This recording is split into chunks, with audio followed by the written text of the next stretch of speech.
first meeting of the Children and Young People and Lifelong Learning Committee of the new Council. I'd like to welcome back those returning members and also the new members.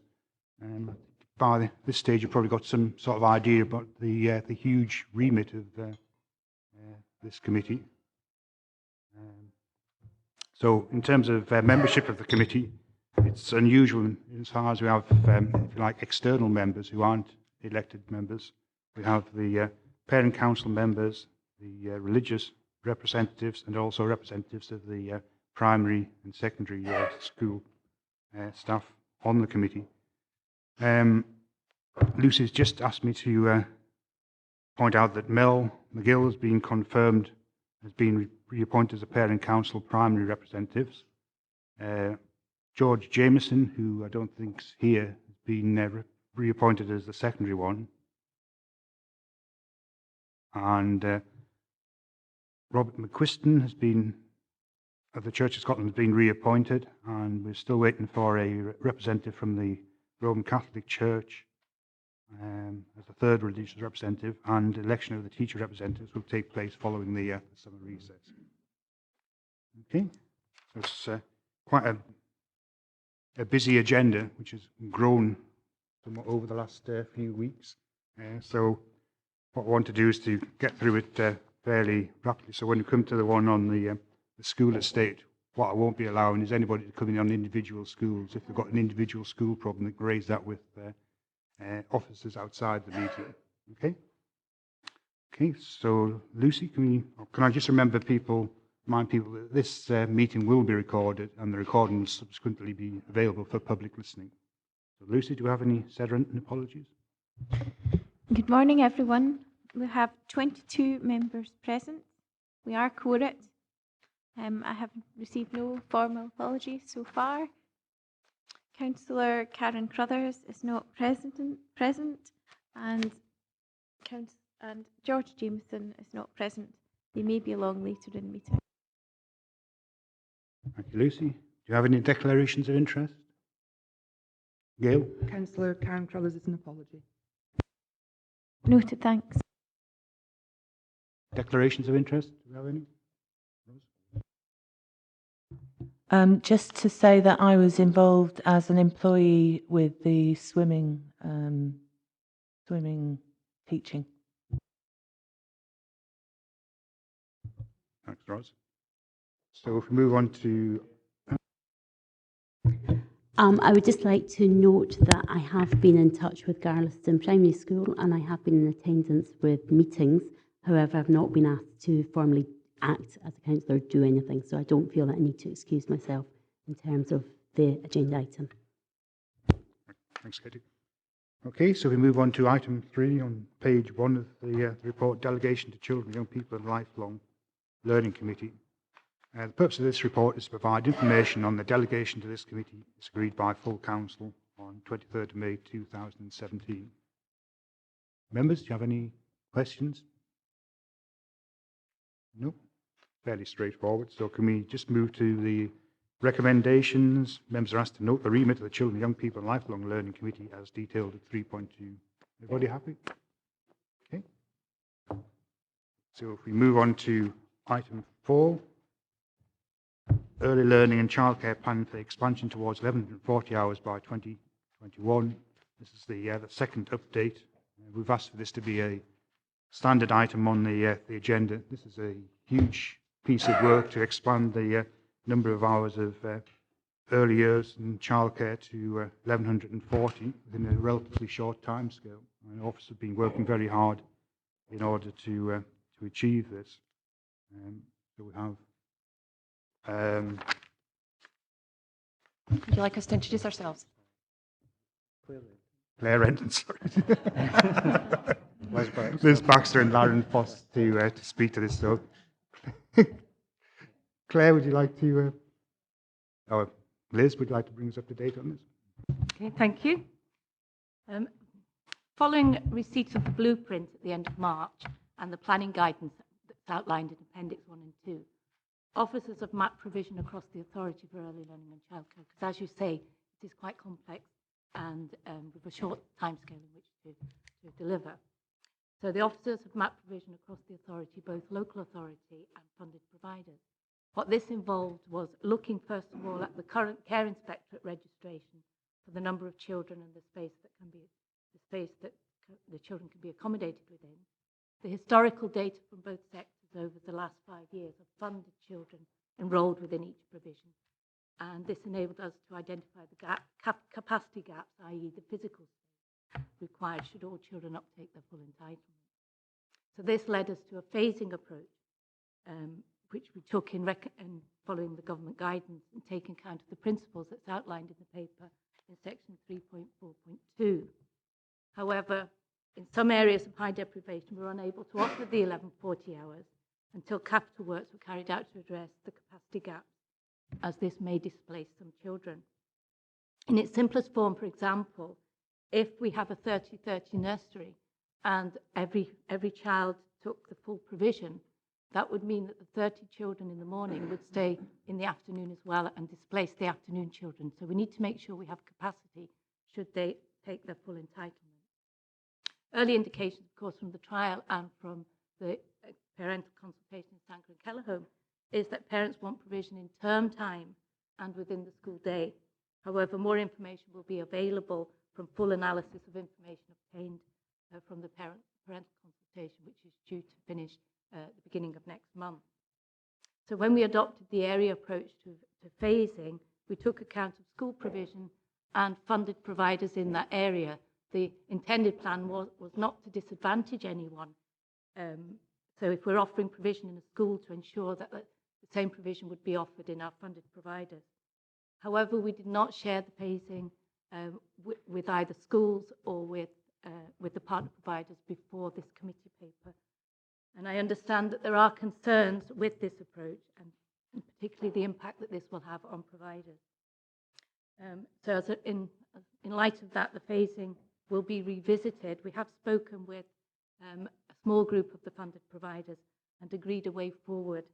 And the phasing will be revisited in the light of those concerns, and a revised paper will be presented to the September committee following fuller consultation.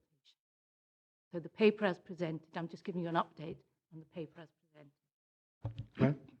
If I can maybe just give some context on the funding and infrastructure to support what Liz has said, is that government obviously have got a new policy whereby we are to double childcare provision for 3 and 4 year olds. Obviously that's a huge task across the region, and we need to get it right and make sure it's relevant for all the geographical areas. It's not one size fits all, and obviously our partner providers are a really important part of our education delivery, particularly in early years, and we do value that, and as Liz said, we're engaging on that. To date, government have only released a small amount of funding to allow that to happen, so we've got 900,000 on the capital to spend, and that has to be spent by March of next year. We're still waiting to find out what future funding would be. Now, we estimate that's probably around 10% of the level of funding that we need. So as Liz is saying, it has to be done in a phased approach, because that's how government are undertaking it. And certainly this phase is being detailed, but the other phases need to be engaged and consulted to actually define what they are. Now, the legislation says we have to have the 1140 hours in place by 2020, 2021. So that's a very short time scale to do a huge capital programme. Also, I would also just like to highlight to members that when you're doing with any build works, you need time to engage with people, go through the designs, go through building warrant planning. So that's a process. So as you can imagine, any discussions on any capital items don't start tomorrow. You need 12 to 18 months to actually bring it to fruition, which is why we need this early engagement. The initial phases have been done on the items that we can deliver within a year. We only got the funding settlement a number of months ago, and we have to deliver it within a short period of time. So we've prioritised the capital phasing based on actually what's physical possible in the timescales that government have given us. So hopefully just giving you that context on the funding we have available, the fact we have to go to phasing, future phases are not certain, and we have to keep engaging. And we have got a meeting with government representatives tomorrow. We will hopefully get an update on that programme of work. Thank you, Claire. Yeah. I think it is good that we are revisiting the phasing, because that has caused an awful lot of upset, I think, amongst the partner providers, and they are a crucial part in bringing forward this very worthwhile expansion. So we do need to bring everybody on board in terms of that, and not make people feel they've been excluded.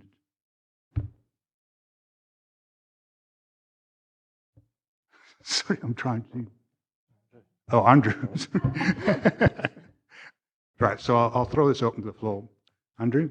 Thanks, Chair. Can I ask if that £900,000 worth of capital funding, can it be accessed by the private or voluntary providers? Okay. At this point, that 900,000 has been allocated to 4 nurseries within Dumfries and Galloway schools to ensure that we're following the principles of the blueprint that came down from the Scottish Government, looking at our own assets. They're not expanding the physical building, it's altering internal spaces, because that's the only way to deliver that amount of expenditure within this financial year.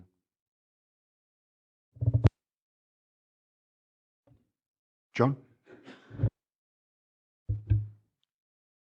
It just seems to me that the way that this has been organised is guaranteed to be unfair, because, I mean, it's well known that the greatest percentage of children who live in deprived areas don't actually live in the towns, they live in the rural areas. And the way that these have been graded, I think, is unfair to the rural areas and those people who live on farms and such, right? However, it also, of course, is inherently unfair and unequal by having this phasing, because those people who are waiting for 3 years are going to be out of business by the time that they get bought into their phased area. They won't be there in 3 years' time. So this appendix, I think it's Appendix 3, which shows when they're going to be into that phase. It means that those who come in first are fine, but those who have got to wait for 3 years are not going to be fine. And they're unlikely it's quite likely that quite a number of them simply won't be there because they won't be able to compete and they won't be able to get the money. So I think we're producing an unequal and unfair phasing plan, and what has been given to us so far. Well, as Liz said earlier on, we are revisiting the phasing over the course of the next few months. So obviously will be something which is being addressed as part of that. I think any official on that? I'd probably just reiterate the point absolutely noted in terms of what you're saying, and obviously equality across the region is very important to us across all areas. We are led and governed by the funding that is available, and we have a small amount of capital that we have to execute in year. And this committee, obviously before the election, did review this aspect, and we wanted to make sure that we did get this money for the region because that was priority, and we did want to make sure that people did benefit in this initial phase, because the consequence of that is nothing happening in this year and nobody benefiting, and it was felt it was very important, and elected members reviewed that aspect. But we will certainly, as money comes out, we'll make sure it gets spent as soon as possible to make sure most people benefit at the earliest point in time and all partners benefit. David? Thanks, Chair. The way I see it is that there's a need for consultation with the private suppliers.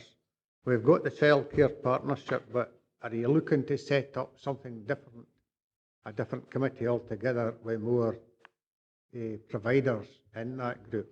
I think we've got to identify, it's all right, the lists that you've got, I can't say I'm entirely happy with, but we've got to identify where there might be pressures, early pressures as against some that can wait for the next round of funding and that type of thing. So just how would you plan the way forward in consultation with the private suppliers? Yeah, thanks, Chair. Picking up on both points made from both councillors there, both helpful. I think firstly, could I pick up on the phasing? The phasing is a conundrum, there's no doubt about it. Had it been the case that we got all of the support all at the same time by a certain stage from the government, then it might have been significantly easier to ensure that everything felt fair. But it is a phased approach in terms of funding, so there is a conundrum there, there's no doubt about that, and we want to make sure we engage with everybody to see how we can overcome that conundrum, and that's why there'll be further consultation. Related to that, therefore, clearly at the end of this meeting for appointment to outside bodies, there's the opportunity for 3 members to be appointed to the Childcare Partnership. I think that's the appropriate group to have some of this ongoing engagement and consultation, but it does appear to be clear from what you're saying, Councillor, that perhaps that group, as it's currently constituted, may or may not be fully representative for the different groups that need to be representative, and therefore there might be some further review of how that group is set up. That's fine, Chair. As long as we're going to look at the consultation, I think it's important that the consultation takes place. Cheers. Thank you, Chair. I was just looking at the recommendations there at 2.5, where it says agree to the principles of phased approach. And then 2.6 says note the progress of phase 1 implementation. Does that mean that they've already had that sorted and agreed beforehand? I would like a little bit of clarification on that, please. Well, just to reiterate what Claire Renton had said, we'll have further discussion around what a phased approach looks like over years 2, 3 and 4. However, for phase 1, there was a very short period of time in which we could confirm with the government that we could accept roughly £1 million from them and get it spent. And this committee decided, before the old committee decided, that it would be better to accept that money and spend it on a group of phase 1 schools where the capital investment was ready to be accommodated. Yeah, thank you for that. But my concern is also the same as other councillors in the chamber here. You know, that if there's already facilities that's geared up, you know, when you look at the phasing that you had on the page 53, there's some of them there that could actually utilise their facilities at the moment, and yet they've been pushed back 2 or 3 years, you know. Yeah. To give some context, when we first set this challenge, and obviously welcome this opportunity, we did a review, you know, as Liz has said, of all capacity across the region.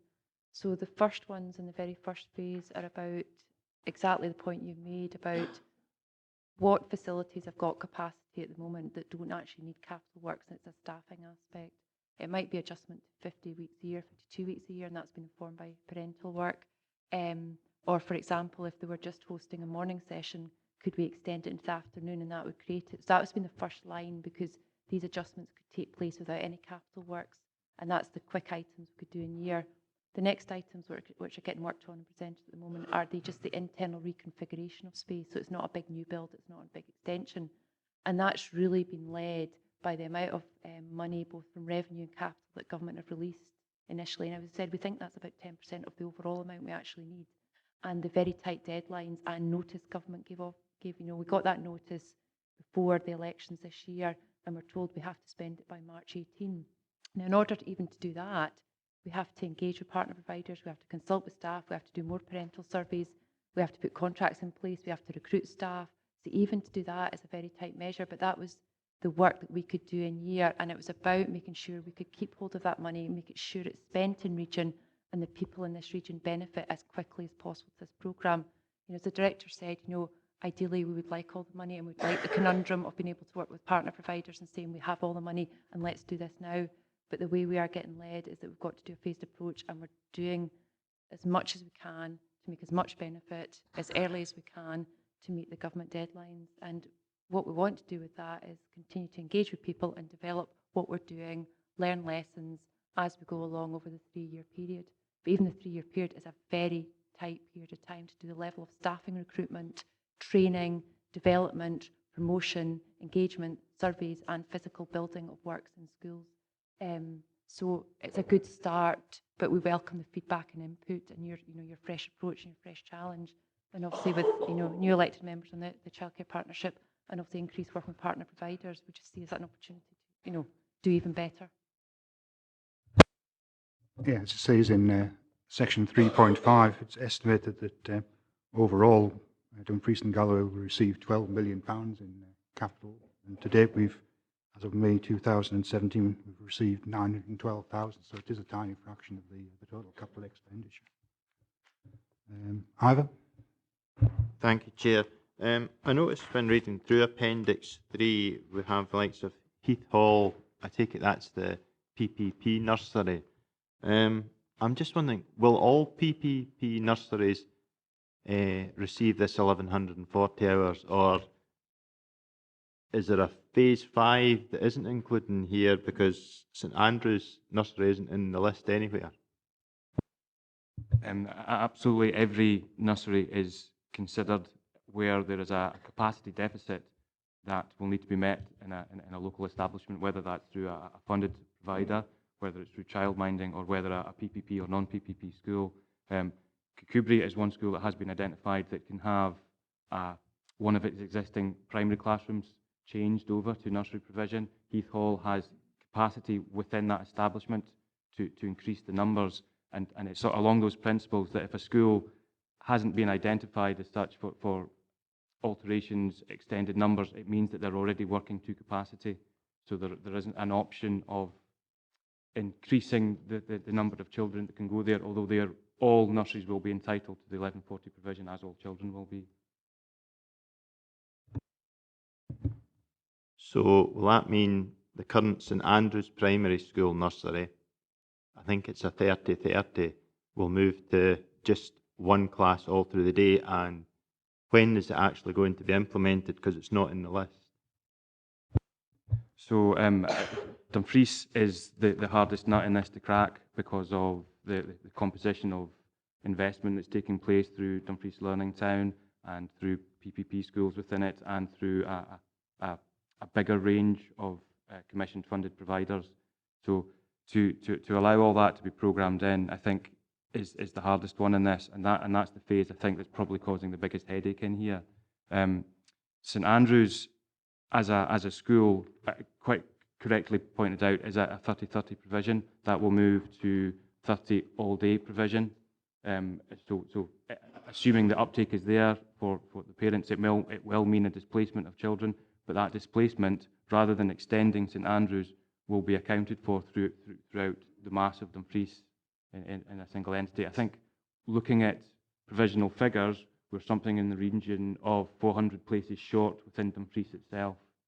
I think what we're doing is revisiting the figures for what we think we have in terms of capacity for local authority-run nurseries. I think we're accurate on that. What we're not accurate on, I would say, is what the funded providers are able to offer. We've looked at historic uptake. We've looked at registered places through the Care Inspectorate. We've made some assumptions. I think those assumptions need to be revisited so that we can clearly see what the private sector can bring to this and then readjust those figures. So I think that's where the dynamics of the phasing, certainly for the Dumfries schools, will change dramatically. So does that mean, because we don't know and it's not on the list, it won't be achieved by 2020, 2021, because it is clearly not on this list, St Andrews Primary? Surely, if we're to hit that target, it should be in one of the phases somewhere. There was an omission for St Andrews, and I discussed it with the school last week. They're in the same phase as St Andrews Brook Street. Sorry, apologies. With the understanding the list is going to be revisited anyway. Dick? Thanks, Chair. Yeah, I think it's to welcome the extra childcare hours over the next few years, but I think the process has got to be fair, and we've got to keep the private providers on board because they're an important part of the provision in Dumfries and Galloway. We've got a letter from the Prussia Private Nursery Association. They're asking for a meeting with us to discuss their concerns. That might be worth taking up because that would show that we were keen to be in partnership with them. I think we had the Social Work Services Committee had a productive meeting with social care providers, and that went well. So I would say that we should meet with them as a committee and just go over the issues which they have, and hopefully that will provide a good way forward of working together in the future. Thank you, Chair. I have actually met with them after they sent the email, and it was a very constructive meeting, and I'm pleased to see that we're beginning to look at issues that we should probably have been looking at weeks ago. And I'm heartened to hear that we're going to take a slightly different approach because I was very concerned last night. I think we do really need to consult with our private and voluntary sector. Without them, we are not going to be able to implement the 1140. It's as simple as that. We absolutely need them. As far as the consultation on capacity is concerned, I think just doing a desktop exercise has not been useful. You need to get out and actually speak to the providers, and then you'll get a proper idea of capacity. Going forward with the phasing, I would like to see 2 or 3 different phasing options coming back in September. Possibly an example of a gradual increase in hours year on year, as well as the geographical one. Geographical one's obviously going to cause massive inequity for kids right across the region, so I think we need to readdress that. And we definitely need the findings of the parent consultation first as well. So if you can embed that within your recommendations, I'd much appreciate it. Rob? No, in fact, it's been covered. Thank you, Chairman. All right. Right. No one else? David? Sorry, Chair. It's just that an item that's not been mentioned actually is we're going to need additional staff, and these staff have got to be trained to a certain level, is my understanding. Have we had any consultation with the local universities? Because if we can get local training in place rather than having to move away up to Hamilton or wherever, that would be beneficial as well. Okay. Indeed, we have had consultation, and we have 19 nursery nurses being trained on the BA childhood practice this coming session over the next 2 years. That's great. That's very encouraging, Chair. Thanks very much. Okay, so if we can move to Jim. Have we tried to prioritise areas of multiple deprivation in the phasing? Yeah. Please. Where capacity allowed, yes, we have tried to do that, but we do need to consider other options, maybe even looking at postcodes for delivery. The reason I ask, I look at phase 3, Park Primary School in Stranraer, which is number 1 in terms of SIMD, and it is in year 3, which seems most peculiar. Yeah, it's the reason and the logic behind some of the phasing is to align with the anticipated capital funding coming down from the Scottish Government. So to allow Stranraer to move forward as a cluster solution, it relied on extending capacity across Stranraer. We looked within the schools there and other council facilities. There's a lack of capacity to do the required amount of capacity gap within Stranraer as a town. So it indicated that a different solution was required. Also, at the last committee meeting, it was mentioned that St Joseph's RC Primary School was the only school within the town that does not have a nursery provision. So that's been investigated as a solution to meet the capacity gap for Stranraer. The only way to deliver that, however, is looking at expansion of that facility, which requires a capital injection to do that. So following what a build timeline would be, that pushed the Stranraer solution through to phase 3. I think it would be useful if you could send out to all members some of the background behind the listing, recognising that the lists are going to be revisited, but actually, why some of these areas of high deprivation are quite late in the current phase, and just so we have the background behind the decision. And I agree with what John was saying, that SIMD in a rural area like Dumfries and Galloway doesn't really highlight the areas of multiple deprivation, and I've been in touch with the Education Secretary pointing this out, certainly in terms of allocating attainment fund money. We lost out to a large extent, and as far as we only had one school benefit from that, although we have the lowest mean household income in mainland Scotland. So they have accepted that SIMD doesn't necessarily work in a rural area like Dumfries and Galloway. So I've got no one else indicating. Oh, I have. Andrew? Just about clarity, Chair. I would like to know, will the further £12 million be, will the private sector and the voluntary sector be able to access that money? Just a little bit of clarity on that one, please. I note your point, and obviously the point you made before. So in terms of the government's guidances, our processes have got to be partner provider neutral. So we have to develop our processes to look at how that capital funding can be best spent. Okay, so if we can move to the recommendations. Can we note 2.1 and 2.2 and 2.3 and 2.4? Gail?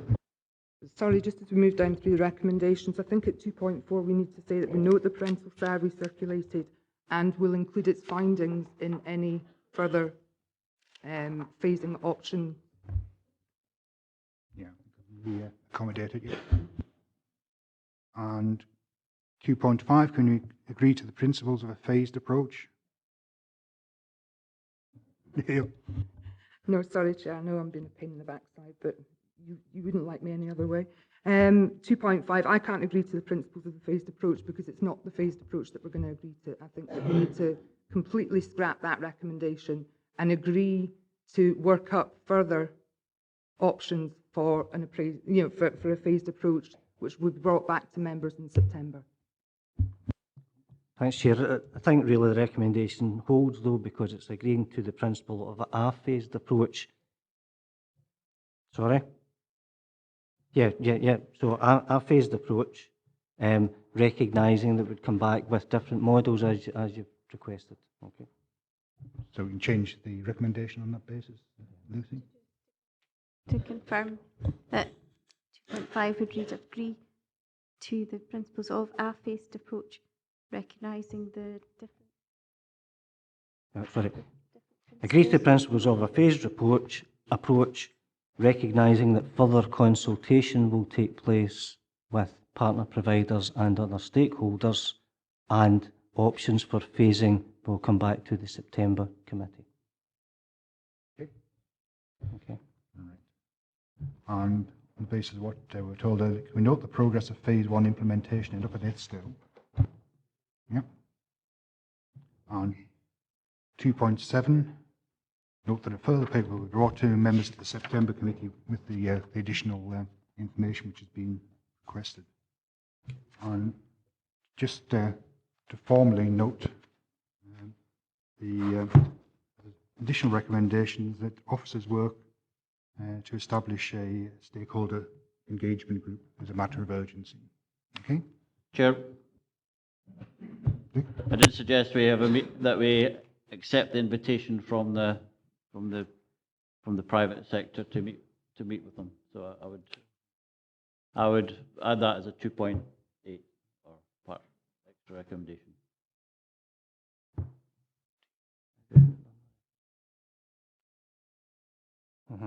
Yeah, that's probably the best way. They contact the group and they welcome to come along to the political groups. However, recognising where we are in terms of the recess, there ain't going to be many group meetings before that. Adam? Thanks, Chair.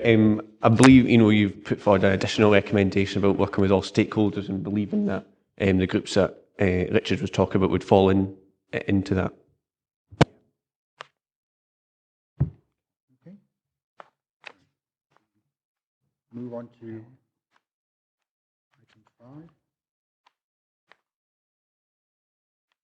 5. I'll need to declare an interest in this one, and I'll leave the room if that's okay. Apologies for not doing it earlier.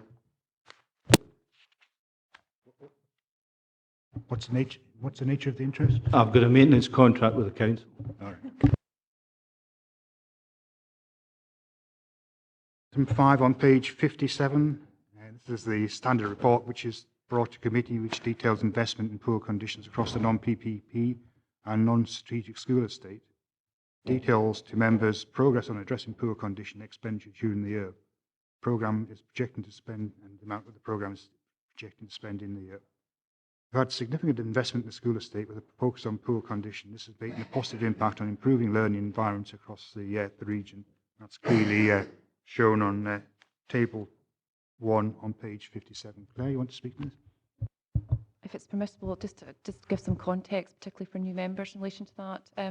Obviously, we've not met everybody yet, but we work to call in terms of being responsible for the school estate across the region. So that's 119 schools. So apologies for the papers that we've got this morning. There is a number for you, but there's a lot of different aspects to what we do, including strategic projects, PPP, and other school estate and matters, which you'll see today. In terms of this asset class paper, which Lan will present it on, the asset class is a sum of money that we need to invest in schools that are not PPP, which is the public-private partnership, and not strategic projects. As I've said, we've got 119 schools across the region, so that's a lot of schools to try and keep in the best environment we can, and obviously a defined pot of money which has a limited ability to go. It also covers any items in terms of health and safety and investment in items such as supporting learners' accommodation as well. So it has to cover a lot of things in a lot of different areas. We've worked hard on this over the last few years to try and make the money go as far as it can and to address what is the poorest condition estate. And what you'll see in here is we had a revision of how the money was spent a couple of years ago to really say that it needs to focus on the worst estate. That's the roofs that are leaking, the boilers that are not working, to make sure our environments are operational, and to spend what money on the learners that we can to try and give the best environment we can. So that's really the purpose of this asset class. And what's important and what we do is give you as committee a regular update to say how it's being spent and what progress we've got. So you've got reassurance that it's aligned with the priorities and that we're on progress in spending it. So Lan will give you the details of where we're at in the programme now. Thanks, Claire. I think one of the important points to make on this is that the Table 1 on the front page of the document states the Condition C elements. The Condition C elements, as defined by the Scottish Government, are those in that list, and they're weighted, the highest weighting at the top, so that's a higher priority major element to invest in within a physical environment. And we have been working through those since 2014. You can see the numbers dropping along the totals line there. But I think what's vital to remember is we are not reassessing existing schools. So the existing schools will be depreciating, and the number of Condition Cs actually will be increasing at the tail end. So while it looks like we've actually addressed quite a number, we actually really don't know what that true value is until we do a full condition survey again. The Scottish Government recommend reviewing condition surveys every 5 years. Our last round was in 2014, so we've got a year or two to wait until we revisit that. I think looking across the investment that's taking place, it's not unusual to see an overcommitment of the value that we have there. For example, this financial year we're indicating an overcommitment of £674,000, 630 the following year, and 370 the following year. That allows for flexibility within the programme where there's for example, Douglas Stewart, there was a delay in the timber construction arriving on site due to the weather. That moves an element of funding from one financial year to the next. So it allows that flexibility moving forward. We also have, as Claire mentioned, a health and safety contingency reactive pot within there. Members agreed previously that 10% of the asset class funding would be held until halfway through the year to see if there was anything that came in of a major repair element that was required, whatever the reason behind that was. And it also allows for flexibility to HMIE inspections or care inspectorate inspections where there's recommendations or requirements that come forward that are unknown at that point in time. I think we're also probably at a point now in the priority list where we have some major investment requirements. You'll notice through the list of schools here that we have, there hasn't been significant investment in a secondary school as yet.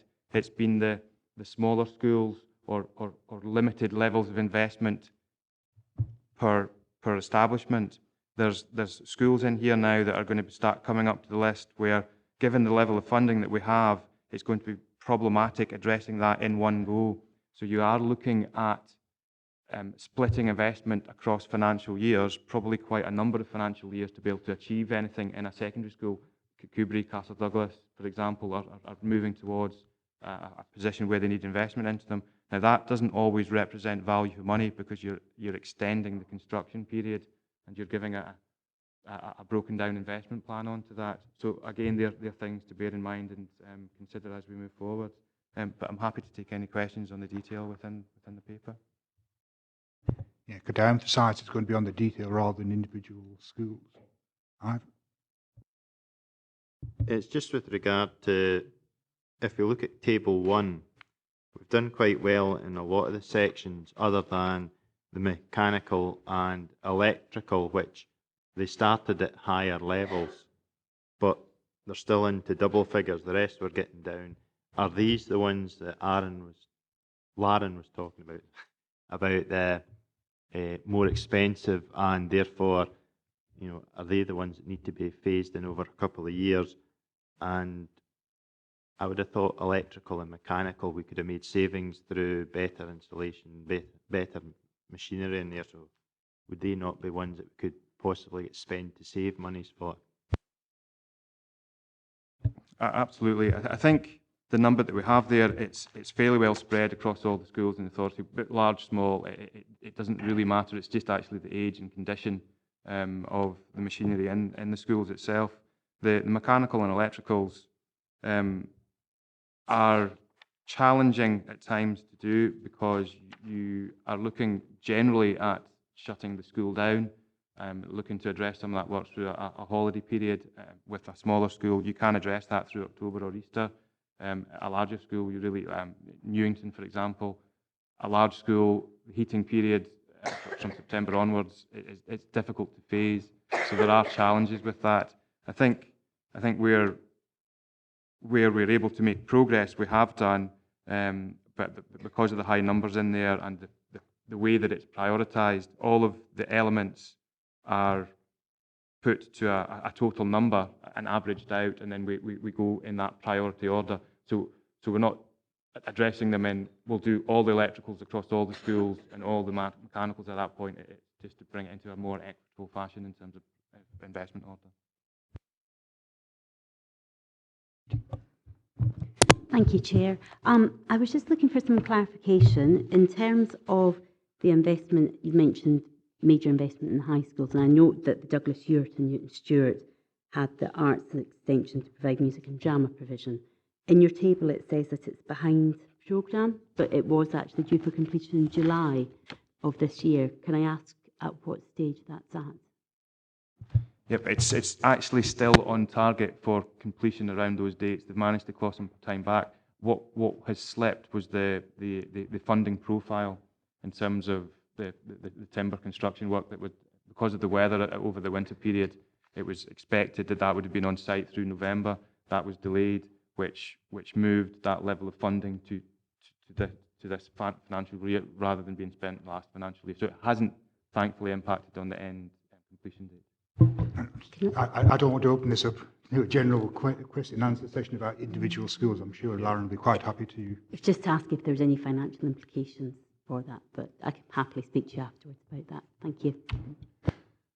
I think, given the complexity of the school estate, this might actually be quite useful in terms of item 15, the members' induction. You know, all the different forms of schools we've got and the funding mechanisms and how we do address the condition surveys, etc. So that might be something which is worth doing just to bring everybody in line with what's happening within the school estate and where we hope to go to. Right, I've got no. Oh, Jim, it's not a specific question about Sankey. Very quick, Chair. Given that you're talking about the condition survey, it might be useful if members got a note, maybe the next meeting or whatever, or all of the schools that we are responsible for and what the current status is. I see there's another 2 years in the reassessment, but current condition status, A, B, C, D, or whatever, just a single A4 sheet or whatever. Okay. What we can give is a reminder of what the last set of condition surveys, if that's okay, and then we can give you the process for how we're going to redo the condition surveys. That'd be great. Moving to the recommendations, can we note 2.1, 2.2 and 2.3? Thank you. So moving on to item 6, the update on the Dalbeattie Learning Campus. I think Claire wants to give a short presentation on this. Can I just say that the Vice Chair, the Deputy Leader and the Leader and I went out to the campus yesterday to have a tour around, and it was really impressive. I think when we see the finished item, it'll be a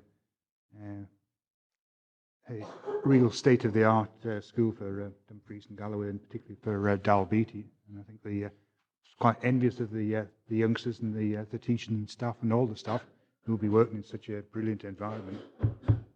Ross? Just quickly like to say that the thing that impressed me yesterday was the amount of consultation with the community and the children, and that is reflected in the design. It was amazing. Thank you. So it's okay if I can just do a short presentation. We felt it was important, particularly for obviously new committee, new members, just to give you a quick run through, if that's okay. And I'll ask colleagues to put it up. If that's okay. Okay, thank you very much. And obviously just to introduce my colleague, Frank Crilly, who's our Senior Project Manager.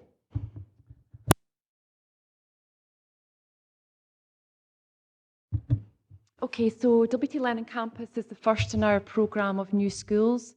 It was led by funding both from the Council and from Scottish Government about Schools for the Future, and it was an investment into poor condition estate and engagement with communities. You know, I welcome the feedback from the visits today, and members, if anybody would like to come to any of our sites, please contact you and we'll very happy to give you a tour around.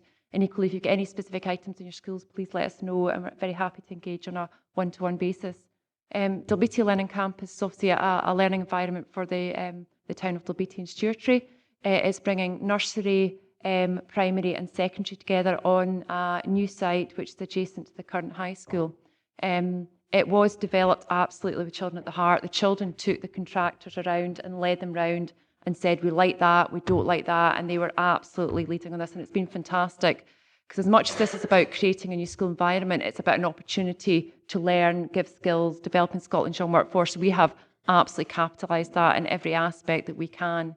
It has been a long process. We started about 4 years ago in terms of this point, and the campus is due for opening in October this year, so it's the first time we've done this, and the learners have kept right the way through this. We have engaged with the Hub Southwest, which is a consortium across the southwest of Scotland to procure projects, and our contractor and team are with Graham Construction, and they've been absolutely engaged. We have had so many community events. Some key points for us reflecting on conversations yesterday is when we engaged on the planning aspect, we had 800 people from Dalbeattie who came to this, and a lot of the children led in that and engaged with their grannies, their aunties, their parents about what this school was for them. We also created community events whereby we had Dalbeattie Town Hall and we had 150 people there, and this gigantic map, about 20 metres by 15 metres, and they were demolishing buildings, they were building duck ponds.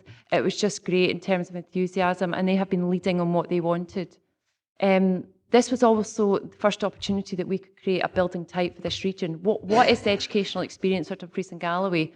And this has really been, for us, a real test of that. And we continue to stay true throughout the process. As part of the construction aspect, and I'll talk about this diagram in a minute because there's some key items on that, we have been really challenging on getting local suppliers in there, using local materials, apprenticeship, graduate opportunities, employment opportunities. We have been pushing the contractor to sponsor the Da Vinci events. We are challenging them every way to say we want this community, our region, to benefit from this product. And now we're starting to look at the opening and the soft landings, because what's important is we make sure that the entry into here is good and the learning and teaching is a great experience, because we will get judged on a toilet not working or a door not opening. We need to make sure it's smooth, that everybody goes into that building and knows what to do and how to work. One of the aspects they're engaging at the moment is the timber design that you see there. So what we want to do in each of our facilities is to have an artwork engagement project where the children are designing it, something relevant there. They're looking at timber because timber is obviously very important for our region, but very important for that area in terms of employment, and how we do something which represents the children and gets them engaged in the process. We've also been looking at intergenerational learning with older members of the generation, teaching the children how to knit and engaging and delivering acoustic pom-poms for the balconies and that. So we're really trying to be creative. This campus will also give vocational opportunities, as much as 2 to 18 education and supporting transition between nursery and primary and secondary, and for onward destinations is important to our region. It's also about looking at blended learning with academic and vocational. Every child has got a different skill. Every child has got a different pathway, and we want to make sure as early as possible they have as wide an opportunity as possible to achieve their potential. looking across the whole site of the building, we've got this cross design which has been developed, and that's about bringing everybody together, but it's also about having wings to say nursery you can work together, primary you can work together, secondary you work together, and you can have a community wing so everybody can come together, but equally everybody can have their own identity as well. There are sports facilities down there, so we've got a running track and we've got synthetic pitches, so a huge focus for hopefully Statutory in terms of sport, health and wellbeing, and working closely with colleagues in relation to that and the sports hub arrangement. Do you want to go on to the next one? The floor plans are there. We can bring blown up details of the floor plans for you to have a look at it, but it's that central atrium aspect, which is one of the first images you saw, so that sense of coming together in social space. We have got automotive facilities there, so secondary children can have an automotive education to build on what they've got at the moment, but also important is that nursery and primary children can see that potential to get their interest. We've also got rural skills and we've got hospitality being a focus on that there, and encouraging the clustering working with Castle Douglas and Kirkbean as well. Now obviously we're bashing on site, and that's what the physical manifestation of the building is. You know, it's important to keep the building right in the context that Dalbeattie is a low-rise settlement in Statutory. Sustainability has been a big thing here. The basics about daylight, fresh air, because we know that improves attainment and improves children and engages children. Also about, we've got biomass down there, looking at low utilisation in terms of energy and low carbon emissions as well. So we've really been pushing that aspect, encouraging people in terms of walking, cycling, wherever that's appropriate. Again, there's the plan of how it is, and the children have been using great technology in terms of drones to actually create this. So you're getting a sense of the school. To the very right-hand side is where the existing Dalbeattie High School is, and this new site. In the centre, we're capitalising on the rather damp area to look at biodiversity for children and engage with them. And we're engaging with the children and young people to actually design their outdoor environment, because there's something about ownership and being proud of that. And part of that is using that experience to say, do you want to build chicken pens? Do you want to have a vegetable garden? What do you want to have? You know, there's a really nice rocky outcrop there that I'm sure primary age children will absolutely engage in terms of using as a climbing facility. And we saw yesterday when we were going around the site that there's going to be a traversing wall in that site as well. So everybody really excited. The children and the staff go down on a monthly basis to see the progress and what's happening, and have had a range of construction, health and safety opportunities. And that's just another visualisation in terms of the parking and how it's looking in the wings. But you know, as I've said, if any member wants to come down, you know, you're obviously very welcome.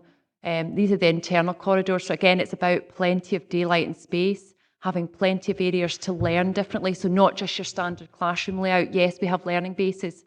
This is the central atrium where it's got the rake seating down the side, and we'll have bleacher seating. So it could be a conference and banqueting facility for Dalbeattie, or it brings all the assembly together, or it could be theatre, drama. So it's about creating flexible space that can get used better. So that's the Dalbeattie presentation. We are currently on programme, on cost profile. We're working hard in terms of the community and the learners about how we engage in making this a soft landing. It will happen after the October holidays, and we've secured closure days from government to help with that. But happy to take any questions or follow up with site visits or whatever what members want. Members? David? Can I just say, in the feedback for the members of the public in Dalbeattie and the different organisations that have been running the school, they've been very impressed.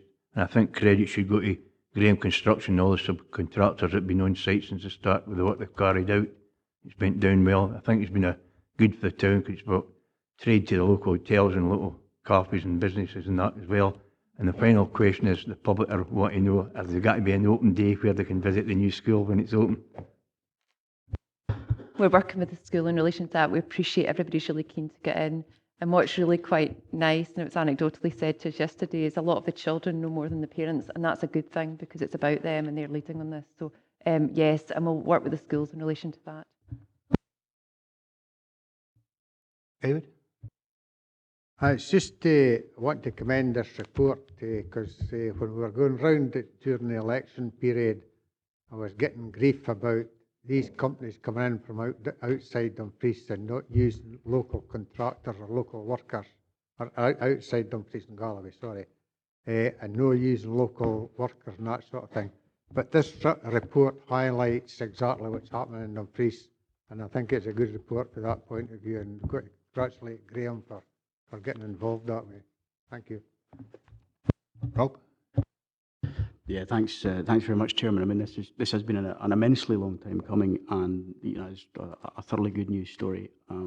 The way this is going to turn out, I think, will be absolutely fantastic, and it is a significant change in development from all the other schools that have been built by the various means that we've used in the past.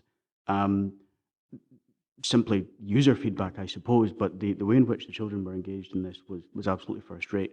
My little boy is only 6 now. Referred to it rather charmingly as Daddy's school. I had to explain to him it's actually Claire's. It's not mine at all. It's actually Claire's school, strictly speaking. But he could tell me much more about it at several quite important phases than actually I could. So it had really worked. The engagement had worked very well, and all the children were thereafter telling the parents. So we got it that way around. Was absolutely the right way to do it, and it's well worth us continuing to do the engagement in that way. I think, particularly with the younger kids, and I think it's also important to reflect that when we started, there was huge resistance and massive concern about creating an all-through campus, and now there's. I think by overwhelming majority, immense excitement about actually getting into it and getting started. It's a good illustration of what we can actually achieve if we kind of plan well and we engage very thoroughly at the beginning. So yeah, I mean, it's a fantastic news story, and thank you very much. Yeah, I think what struck me going around was the fact that the community will still be involved in terms of using the facility as well. It's all been designed to facilitate that. So it is really a very good news story. I think the team need to be congratulated on what they've achieved. It seems a long time, but I suppose in the great scheme of things, it's a relatively short period. Okay. We move to the recommendations. We've agreed 2.1. Can we note 2.2? Okay. So moving on to item 7 on page 71. This time it's an update on Dumfries Learning Town. Claire? Oh, sorry, can we agree to 2.1 to receive a presentation? Yeah. Okay, Claire, over to you. Again, thank you, Chair and members. I appreciate this has taken a bit of your time, but we felt it was important just to talk through where we're at. So Dumfries Learning Town is about looking at the educational aspect across Dumfries collectively so that we can offer our learners more choice and best choice and use our facilities as efficiently and as effectively as we can. Dumfries provides about a third of the accommodation for our learners across the region, so about 6,000 children out of the 19,000. So a huge item. There has been a history of low investment in the estate. So the estate was in poor condition, and looking about how we creatively, efficiently and effectively deliver infrastructure projects in support of change. We also, with Dumfries, there was a huge differential in terms of the size of the schools and the demographics. For example, Maxwellton High School is designed for about 1,000 children, but actually currently it's sitting at less than 400 children. So a huge discrepancy between the number of children that the schools need to provide for and actually the size of the estate. And obviously when we're looking at efficiency and effectiveness, that's been really important. But it has been about our teaching and our educationalists working together in support of working together to deliver a wider opportunity for children. In advance of any of the projects going live this year, we've offered a single phase offering for our senior phase students at secondary level, and that is already starting to happen. It's starting to happen in terms of children and young people getting more choice, but it's also about engaging partners such as the college and universities to help us deliver on that. And it's also about working together, so children are moving between schools in different environments, so getting different experiences, building resilience, self-management. So there's so many aspects to this, and I would welcome at another occasion just going into it in a little bit more detail.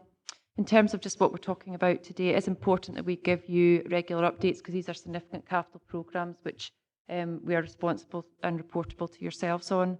Dumfries Learning Town is a big programme and we've cut it into 2 phases. The first phase is around 3 key projects. Firstly is the refurbishment of St Joseph's, which is the denominational secondary provision for the region. So that's an existing refurbishment building which needs investment. Secondly is a significant campus in the heart of northwest Dumfries, and that's bringing together 2 nurseries, 2 primary and a secondary. So that's Lockside Primary School, St Ninian's, which is not an RC school, and Max High, which is a secondary school, along with library and sports facilities in one location in a central location in North West, which is more accessible, more visible. And then we have sort of the key point, which is the hub, which the director is the game changer in terms of the educational delivery aspect. So that's the new building, which is located at King George V, which will provide the centre and the visible focus for a different type of learning. So this building is not a school, it's not an item with a head teacher, it is a learning environment that all can access. Now, as hopefully you'll see, because it's sitting opposite Cuckoo Bridge roundabout, so it's accessible from the A76 and the A75, but it's about a visible and accessible place for learning for our children, but also for our communities and adults. Now, whether that's if you've got a personal interest or you're having to get retrained or you want to just develop yourself, it's an opportunity for new learning, which will create a different type of learning environment. It was also about the fact that it wasn't effective to create learning across specialist facilities across 4 different sites. What we're doing well, and we're doing in one location. So, for example, hospitality, we're not creating home economics kitchens, we're creating a hospitality experience that if a child or person wants to go into hospitality and tourism in the region, they're getting a real life experience. We're putting technology in this building, we're looking at co-locating all the key items. You know, we're talking about Glasgow Science Centre, we're talking about MATLab, and it's about creating something new. So out of these presentations, I'm going to show you St Joseph's Northwest Campus and the bridge so you get a sense of what's happening. And I might see if my trusted assistant can do the slides. So we're starting with the Northwest Campus. Hopefully you'll recognise that from Dalbeattie, because what we took is the Dalbeattie model and showed that to their engagement and consultees in the Northwest Campus. And again, parents, community and users have been key to this. This is the site. It's as you go up the A76 and you turn left into Northwest Dumfries, there's a huge area of expansive land which we're looking to, and we've already started developing on. A key item, which is okay if I leave to the end, is we'll talk about the naming aspect, and I think that's the key item that we want to discuss with members today. So again, very similar footprint in terms of Dalbeattie, and it's been developed specifically for the community of Northwest Dumfries. Again, we've got outside sports facilities, but really trying to maximise that site. It's been particularly challenging because it's 360 degrees, so it's really visible by everybody, and it's got to work from all angles. Again, the footprints, we can work separately and show you the detail. The other thing I probably should say is we're co-locating Langlands School, which is a school that's currently based in Dumfries, which is a centre for the region for children with complex needs at secondary level. Now, in this particular campus, we'll have Langlands, but also we're bringing together Lochside and Max High, who have got really good learning centres for children with additional needs as well. So we're creating a centre where you can get a 2 to 18 experience for children with additional needs. We're also co-locating the library in here, the community library, and working about how the community library will engage with schools and vice versa. So there's a lot of potential good news stories out of that. And we've also got the community sports wing and a very active sports hub in Northwest Dumfries. So again, a bit like Dalbeattie, we're bashing on, we're trying to take advantage of this good weather, meant to be before the winter. So the frame is up, we're starting to board out in terms of making it watertight. And again, the children are very actively involved, getting regular site visits. You know, we're cutting holes in the hoarding at all the different levels so the children can peep through. And we're creating, we call them CITB, Construction Industry Training Board, mini experience sites, so we can get children on to try bricklaying and a bit of plastering or a bit of joinery. And again, it's about opening this up as experience so that people get inspired to do different things. Now, one of the items that I probably should have engaged with on the Dalbeattie, and Vanessa's been leading on, is the CREST programme. It has been developed for for this region in terms of, with the college, I should say, to deliver certification opportunities for children to experience the construction and get a sense of it. Now, we had the presentation of the first wave across Dalbeattie last week, and it was just amazing to see these children standing up on stage and have the confidence to give presentations. So there's a lot of good skills, and really a measure of success that's coming out of that, and I am looking to a colleague that's in the room here, is the college being very proactive, and that's going to extend across Dumfries, Statutory and Stranraer next year, and got 238 children that are really interested in doing that. So this is opening up different forms of learning and education for our children. So just really good and really exciting to see that. And these are just the footprints of where we are. As you can see, it's not as far on. It's due to open. It's due to finish construction in June of next year and officially open next August. So we'll have a busy summertime getting everything moved in there. but really happy. The community have been really good and really supportive of that. And again, the contractor's been really engaged with making sure the community are happy and addressing any items and also supporting the local community. So then we're moving on to St Joseph's campus, which is a refurbishment. So that main building on the left-hand side is what's been refurbished. The extensions are either getting significantly refurbished or rebuilt to provide secondary accommodation. And this is, for those that don't know, it is located on the road up to the current site of the DGRI site. So again, we're really wanting to really push and make that community accessible. We're discussing with sports providers about running the outside facilities.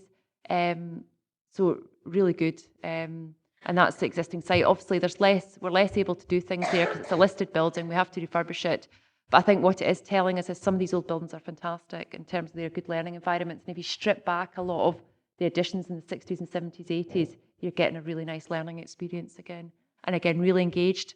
You know, a big item here was the decant accommodation, because obviously they were in that building and we've had to move them all out, and we've created, and I think one of the next slides, we've got a decant village on the sports pitches, and the kids and the staff have been absolutely amazing in terms of engaging with that and making it happen. So that's the decant village there on the middle of the site. So they're actually operating a full school environment adjacent to a building site. And again, looking for opportunities. You know, we've got St Andrew's School that we spoke about before across the road, and we've obviously got St Michael's, again, looking at opportunities for their children because they're in proximity of that.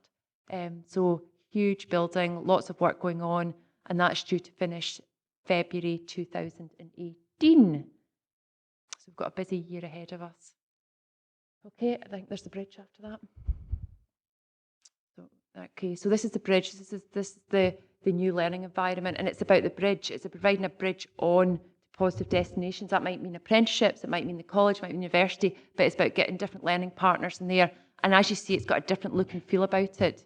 We are developing models because this is about the community. It's about learners being involved in shaping what it should be. We're looking at obviously different learning types and learning environments. And that's just the standard plan. But again, happy to meet members separately to discuss the detail of what's happening there and how we're engaging. Obviously, Queen of the South sit beside us, so we're looking at partners and synergies with that. But on the A75 and A76, so very accessible. We're looking, you know, Vanessa's working on travel plans, looking at sustainable travel, cycling, walking, and how we engage and bring alive the whole of Dumfries with learning and integrate learning opportunities across Dumfries. It's about having a central atrium area, which could be used as a conference and banqueting, which could get about 300, and about just having something visible and exciting. It's also got a lot of angled walls, and that's about creating opportunity, because this is about experiences for secondary children, but it's about getting nursery and primary children in and seeing what's possible. So that's where we are on site in terms of frame and where we're at. This is due for open next autumn, 2018. So we've got another good year at this one. So again, making good progress on that. Thank you very much. I think the one item to go back on is about the naming aspect. No? Okay. Right. Thanks, Chair. Recognising for new members in particular, but all members, there's a lot of information there, there's a lot of activity. Just I wondered if I might highlight a couple of things. Clearly, each of these projects, since signing contract, and I took time to go to Glasgow and sign all the contracts, are on target, time-wise, and on or below budget. So that's a very positive sign. Secondly, I'm thinking about new members and maybe feeling that some of the new members, it's not that long since you were at school, and for some new members, it's a long time since you were at school. And maybe I could highlight something really significant in the simplest terms about the bridge. The bridge is efficient because what we're doing is it's allowing us to put in one place specialist facilities that we don't need to put in 4 different places, okay? But more importantly, it provides opportunity and choice that wouldn't normally be there. And if you remember back to school, or certainly a complaint that we often get from parents, is that young people can't always, when they get to 4th, 5th or 6th year, they can't always get the subjects, the combination of subjects to do that they would really have liked to do. And the beauty of having the bridge, along with all 4 schools having the same timetable, means that young people can simply choose any 5 subjects or 6 subjects from any of the different schools or the bridge involved. Now, when the bridge comes on stream, that'll be really exciting, but what's been fascinating this year is that even without the bridge being there, young people have been able to choose across the 4 schools, and no fewer than 90 pupils our networking across the schools, even now this year without the bridge being there. Now, normally with consortia arrangements between secondary schools, it would be a trickle. So there's a big appetite for this, and we've got 90 young people at the moment who are getting a better choice just by us redesigning how we're putting the offer out. So hopefully there's a lot of information in there. I think a lot of positives, and it would be great to have a wider member seminar on some of those issues at some stage. As Claire says, we still need to tackle the question of the name, but do members have any questions so far? Okay, so should we move on to the naming that's addressed in 3.15 on page 73. Seems to have been going on for quite a long time in terms of what we're going to call this this new school, and 315 onwards gives some of the background as to where we are at the moment. I think it's fair to say that none of the shortlisted options has been overwhelmingly welcomed. It's a question of how we move on from here. One suggestion is that we hope to be appointing a head teacher for the new campus in August, September next year. And part of their remit will be to actually bring all the schools together and set up the services so that the schools are ready to move in. And one possibility is to defer that until a new head teacher's actually appointed, and then look at the naming again. So, welcome anybody's comments on that. Ronnie? No, I think that makes sense. Once the new head teacher is appointed, and gets a feeling from each school and as a whole campus and the communities. I think that's if it's brought back in August, September. That's fine. I mean, we do have a working name, Northwest Campus, and I don't think there's any overriding rush to agree a name. So we do have some period in which we can actually look at this again. John?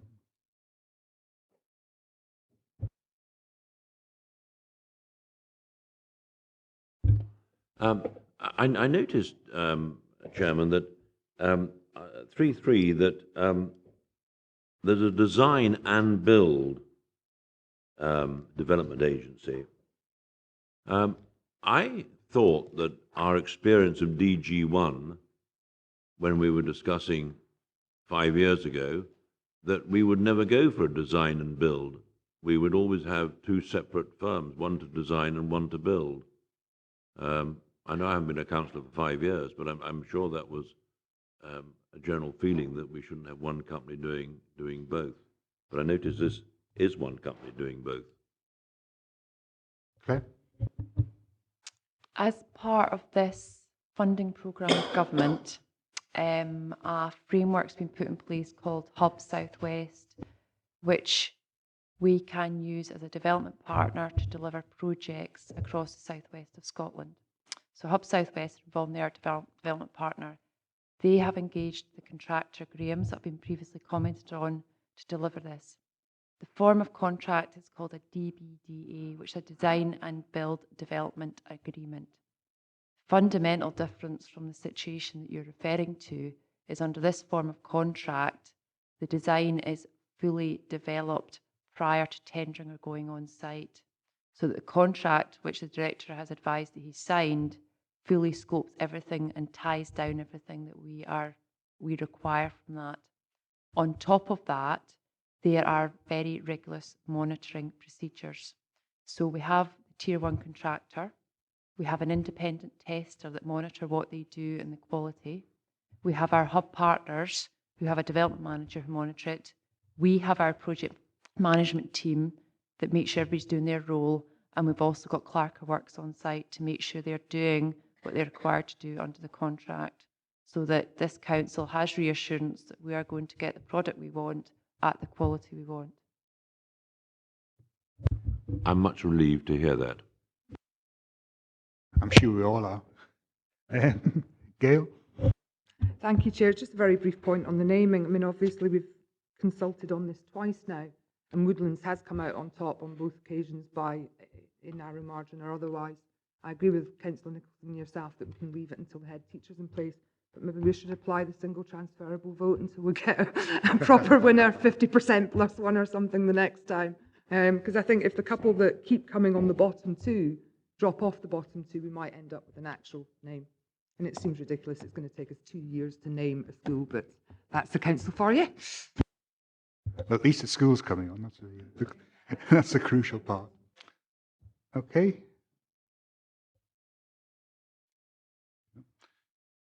Okay, so can we move to the recommendations? We've heard the presentation. Can we note 2.2 and 2.3? And 2.4, I think we've agreed to defer that until such time as we've had a new head teacher for the campus appointed, and then we'll reinvestigate that at that point. And can we note 2.5? Okay, thank you.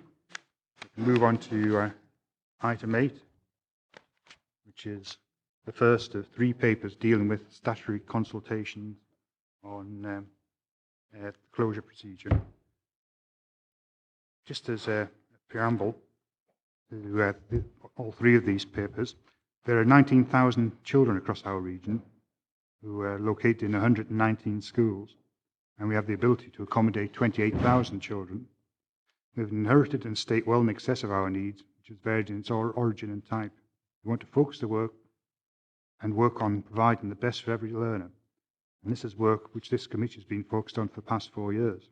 Officers have worked with schools with less than 10 children, and this committee asked for low utilisation schools to be engaged to review the situation and explore ways forward. These are undoubted difficult discussions, but I know officers approach sensitively exploring all available options. And officers will be presenting 3 papers today regarding 3 schools that they've been working with over a period of time, and with which officers across the council have been engaged with. So, Claire, do you want to tell us something about the procedure and how we can actually encourage, facilitate people to feed into it, or people in groups to feed into it? Appreciate, Chair, and obviously, as officers, we're very mindful that these conversations are very sensitive.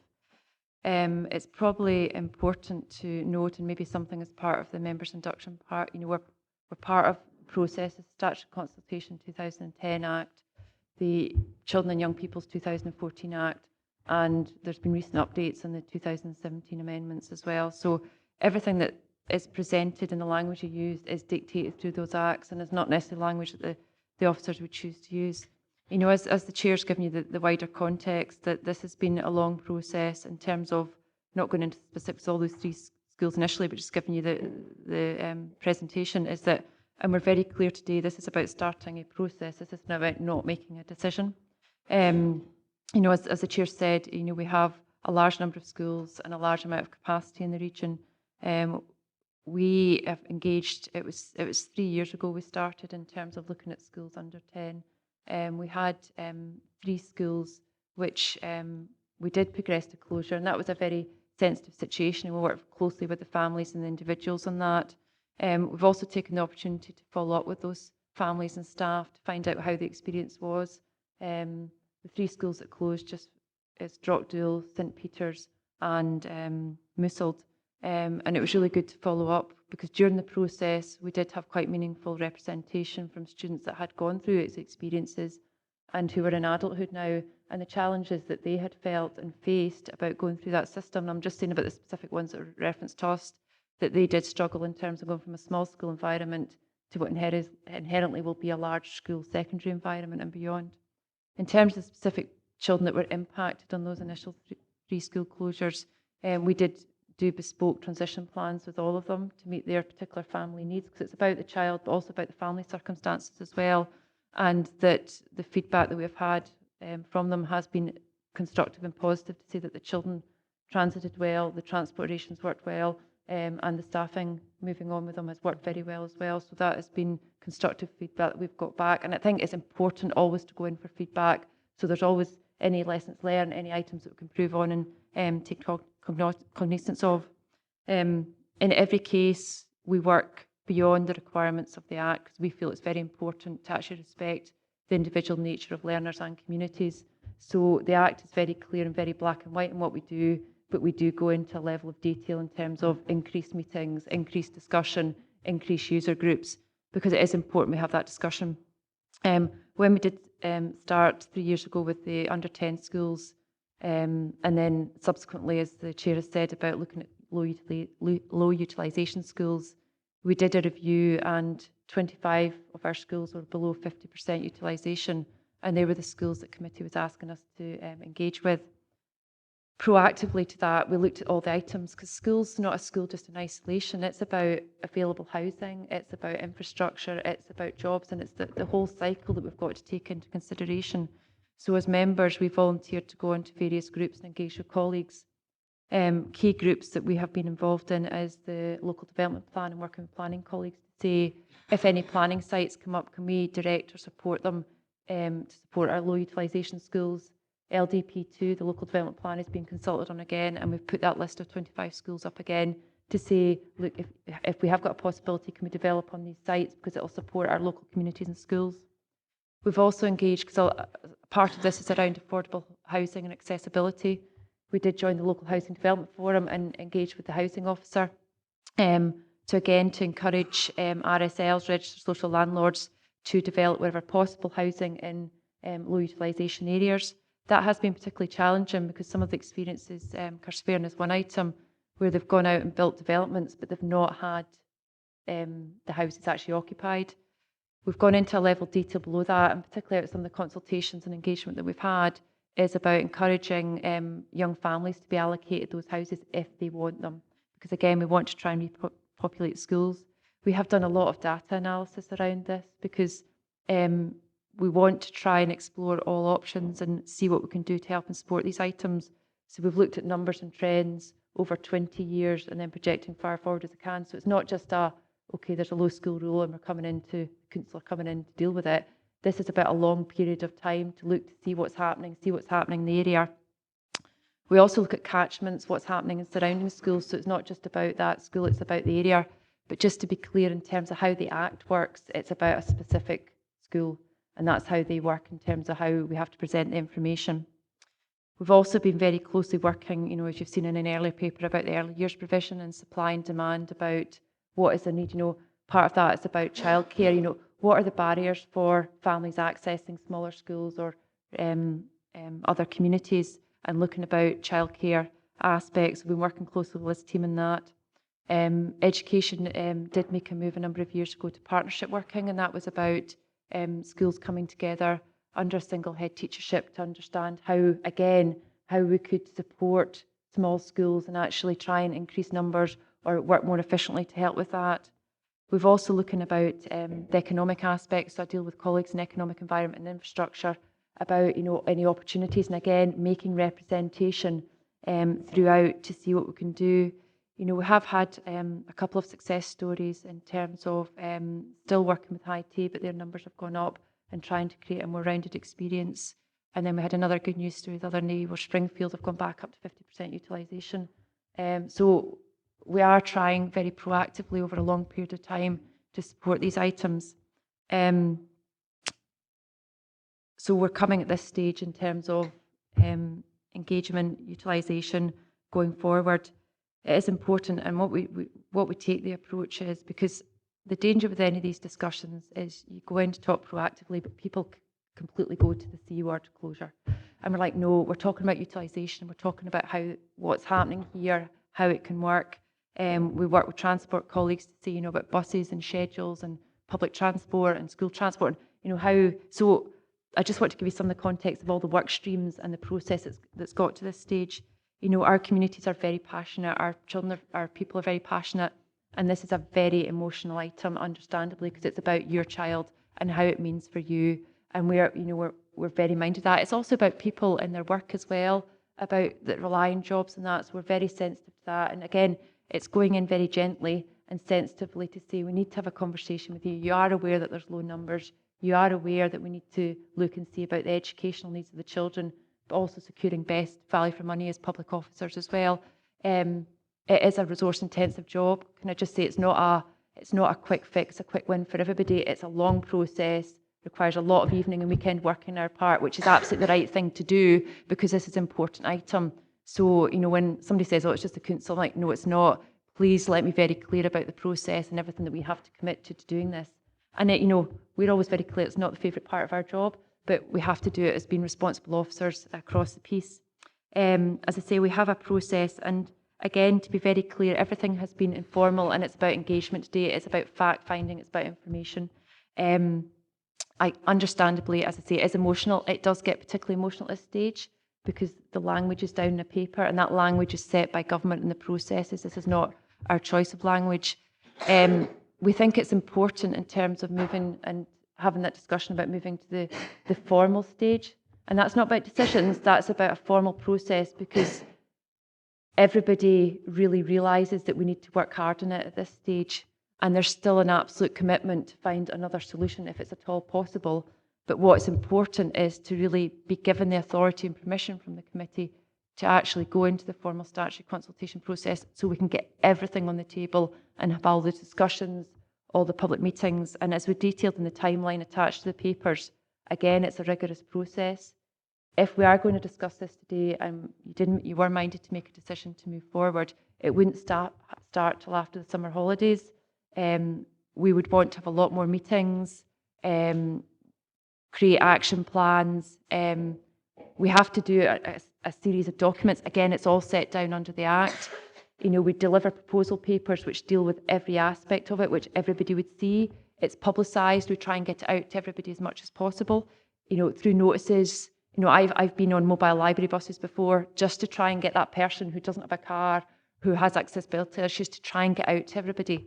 It is important that views are collated and all views are collated to members in terms of the good and the bad points because there's always downsides to making any decisions and there's always upsides, and it's important that that information is presented honestly and transparently.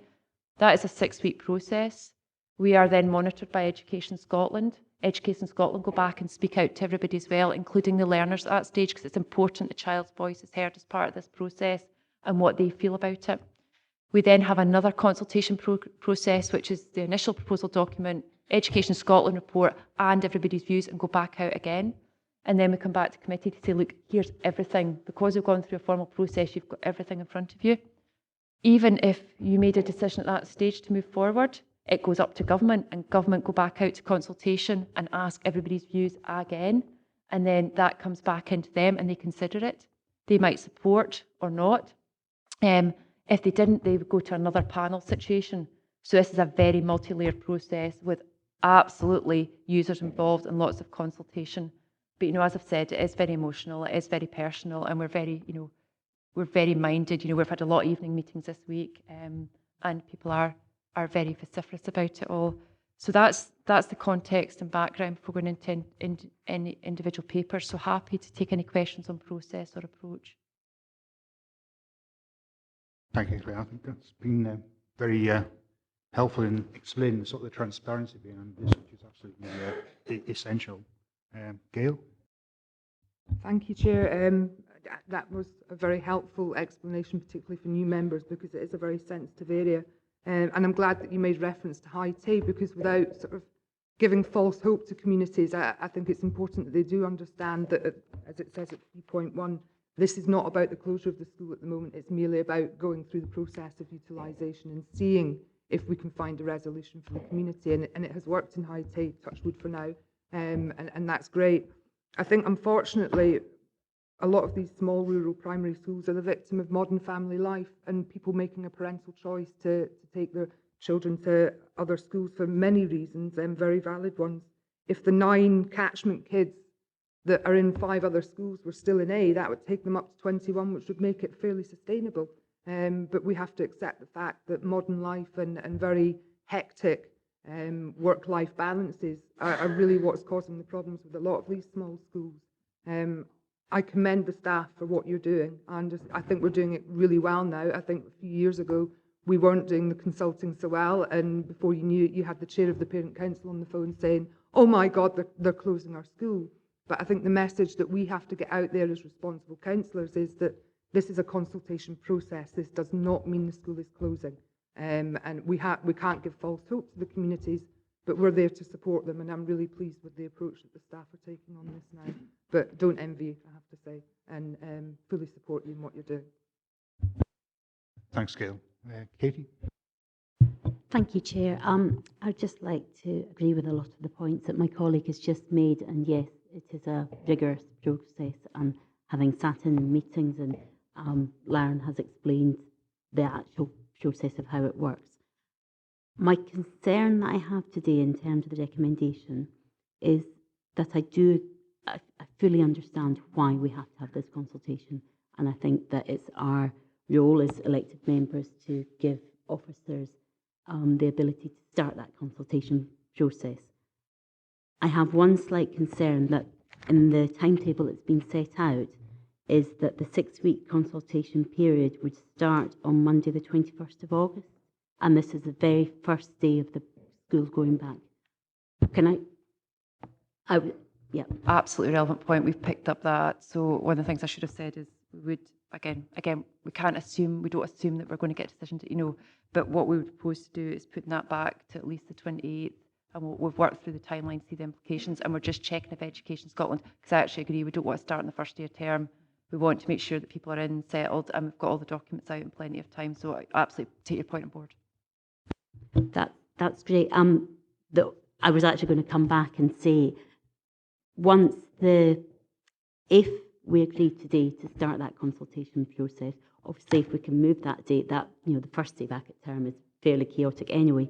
But will officers contact, if we agree to start the consultation process on that specific date, will officers contact each parent and child to let them know that the consultation, because that information may have been put through a head teacher, but obviously with the school holidays starting tomorrow, it's really important that officers are making contact with parents, because the school process might not be in place.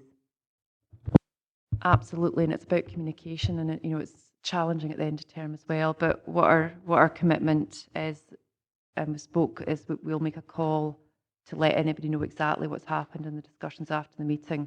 So generally, it's the head teacher. We're engaging with staff. We're engaging with the parent council, and then we'll ask what level of support they want to go out further.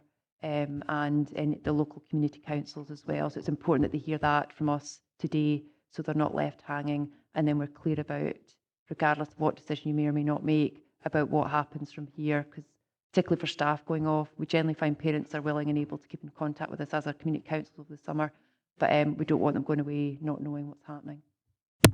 Okay, thank you. Thank you, Chair. You were just talking about the language that's being used, from the Scottish Government. I'm looking at Appendix 2, page 85, 1.3. Relocation would facilitate more sustained and increased opportunities to widen age, stage, appropriate peer and collaborative learning groups, allow children to scaffold and deepen learning. What does that mean? I mean, what kind of language is that? It's educational language, but we'll take your point on board.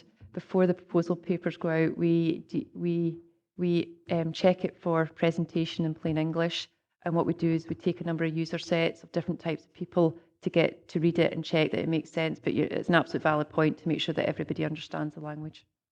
Yeah, thank you for that. But also in Appendix 2 on page 86, the creating stability for staff and families. The proposal has considered that the diminished role in current staff arrangement A can lead to a sense of instability for staff, pupils and families. And the challenge is that the role is so low that it can act as a deterrent. Now, I would say that the thing that's probably causing the greatest instability for the staff, pupils and families is the threat of closure. So I would agree with that. I'm very mindful that the language we use is about low utilisation, but I hear that people jump to conclusions in relation to that. We find a number of different scenarios that some people with low schools are actually waiting for that conversation, and it's no surprise, and it's that threat. We've seen some scenarios, and I'm not saying any specific ones, that anecdotally we're seeing schools that are less than 15, then people do vote. We've got a number of people that have chosen not to go to these schools out of their own choice under the Parental Choice Act because there's low numbers. Every family, every school, every setting is different, but all of those particular points apply, and people thinking that things might close either because of low numbers or because we're having low utilisation. We are not particularly popular and people don't return our calls anymore because they're always worried. But we try and be open, transparent, sensitive. We want to have conversations up front so we're not getting to these stages, and we'll still work hard to find alternative solutions and reassure people that we want to find another solution if we can. John? Well, I've got here the Parent Council response to the statutory consultation and recommendation proposal, which has been issued in advance of a public meeting in A this evening, where they're inviting the community to meet up with the Parent Council. I am concerned in some of what they've said. For instance, the Parent Council feels that the discussion and engagement that has taken place has been insufficient. The entirety of the Parent Council has been surprised and shocked by the tone of the meeting on the 23rd of June and by its lack of transparency and assumed inevitability of closure. Now, that I find quite a worrying statement that they've made. That's what they feel. They also feel that undertaking meetings during the working day to consult parents in the community was not effective consultation, and the short notice reorganisation of meetings actively excluded key members of both the school and the community and parent body. This includes time scheduled at divisive periods and short reorganisation, which has dampened the opposition to the school closure. So that is two areas where they feel that the meetings have not gone well. They've been scheduled at inconvenient times, and there seemed to be an inevitability of closure. It also said. They feel important that no credit has, or that there's been no recognition of the fact that there's a thriving childcare business which supports 12 children there, which could, of course, move into the school. And they also have produced figures here, and I won't go into them now, which shows that within a year, the school figures will be in excess of what is in this report and will be outside the closure requirement. And they've no doubt these figures will be given to the board.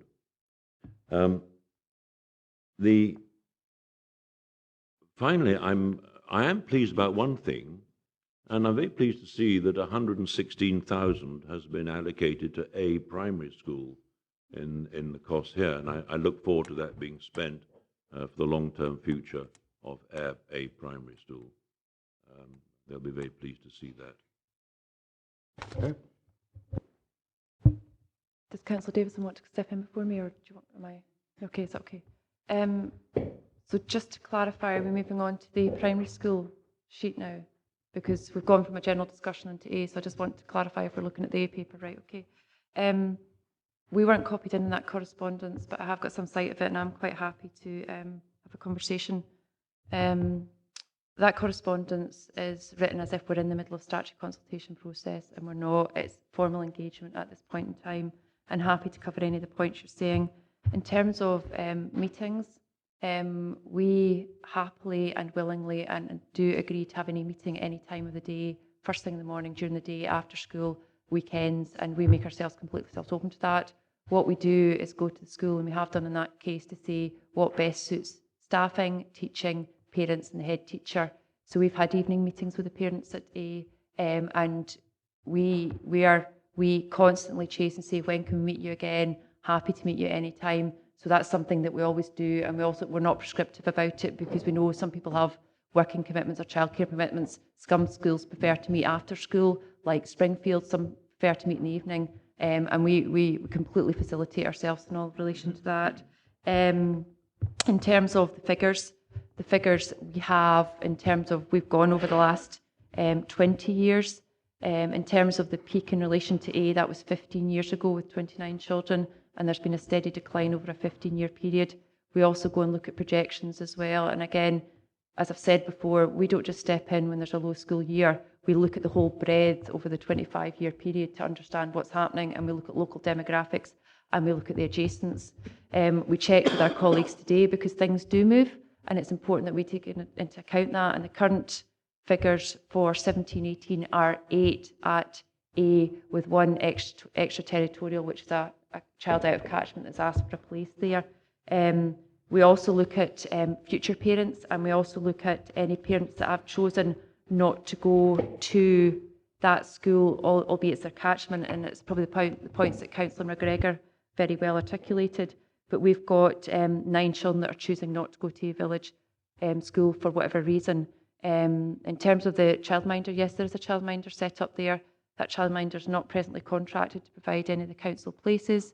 But these are everything that we go into and present. So starting the statutory consultation process allows all that information to come together. But we've done all the legwork to review all that already, because we wouldn't be coming to this stage without being informed. Thanks, Chair. I suppose just one thing to add. I know it's the obvious thing to say, but if parents or any groups feel that their voice isn't being heard properly, or there are other things to bring to the table, for example, that you've raised today, John, clearly the starting of a statutory consultation is the opportunity to bring all of that forward and to absolutely guarantee that that's looked at and all of those facts are looked at 2, 3, 4 times as being described. And there is no doubt that if there's something in there, and if there is an alternative way forward, that will come out of the statutory consultation. By not going to statutory consultation, it just leaves all these doubts and uncertainties hanging for a long period of time. If we go to statutory consultation and some of the facts that have been highlighted transpire to make us feel that there's a future there, then in fact that removes that uncertainty. So I think that the benefits of the transparency that emerges through statutory consultation is something worth considering. Jim? Thanks, Chair. What has come through in some of the representations I've received is the fact that there are a number of families who are attracted to small villages because of the presence of an active primary school. And that these families are concerned that if their children are moved to a more distant school, and indeed a larger school, the educational experience of their children will be adversely impacted. And it is difficult to get people to move to small villages, but in some cases it is actually the presence of the primary school which attracts families to these villages. Absolutely, all your points are valid. A lot of what is detailed in the Act that is has to be revolved around is the educational benefit statement and the impact of the children. And we would fully explore this through and the statutory consultation process allows us to do this in terms of either proving or disproving any statements in terms of young families and what it means. So it's an absolute transparent process which pulls out the challenges and the positives out of any decision making.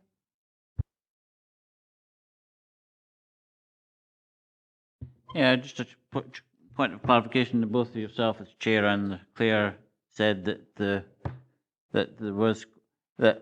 these moves were with people with schools under 10 pupils, but actually a school has got 10 pupils, which is not under 10. No, that was the previous phase. Move beyond that.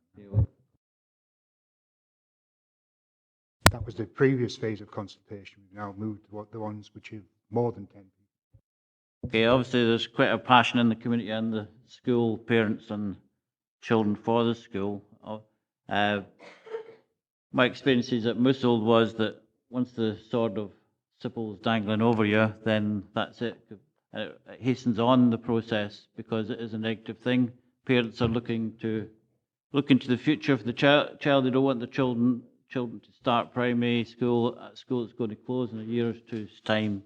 So that's my experience of it. Obviously, high K is a good experience, but I think it can be a negative thing actually putting this consultation process in place. So it may be better to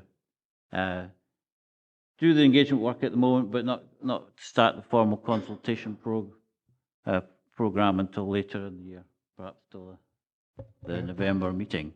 And I think also Claire mentioned that that the needs of the children are important in this process as well. And obviously, there are children with special needs in the school, and will they be taken into account? Just trying to take your points in order. In terms of the Mousselt experience, we did have families approach us in terms of the future of it and supporting the closure. That had 2 children left in it and was going to have 1 child in it the year after.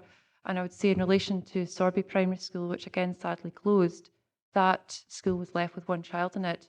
Now, we didn't proactively engage with that school because we were concerned about the perception.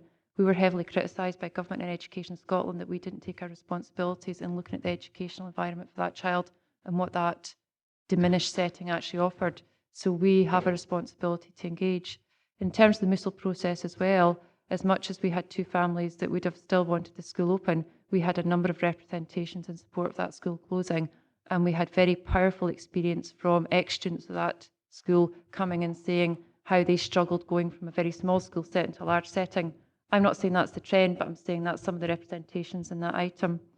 In terms of, I think as we've talked about here, uncertainty is challenging for everybody, and that's why we're looking to make a move in terms of we want to create certainty for these communities again, and make sure that we have all the information there so that we can either find a solution or come back and ask for guidance from this committee. I've got Rob.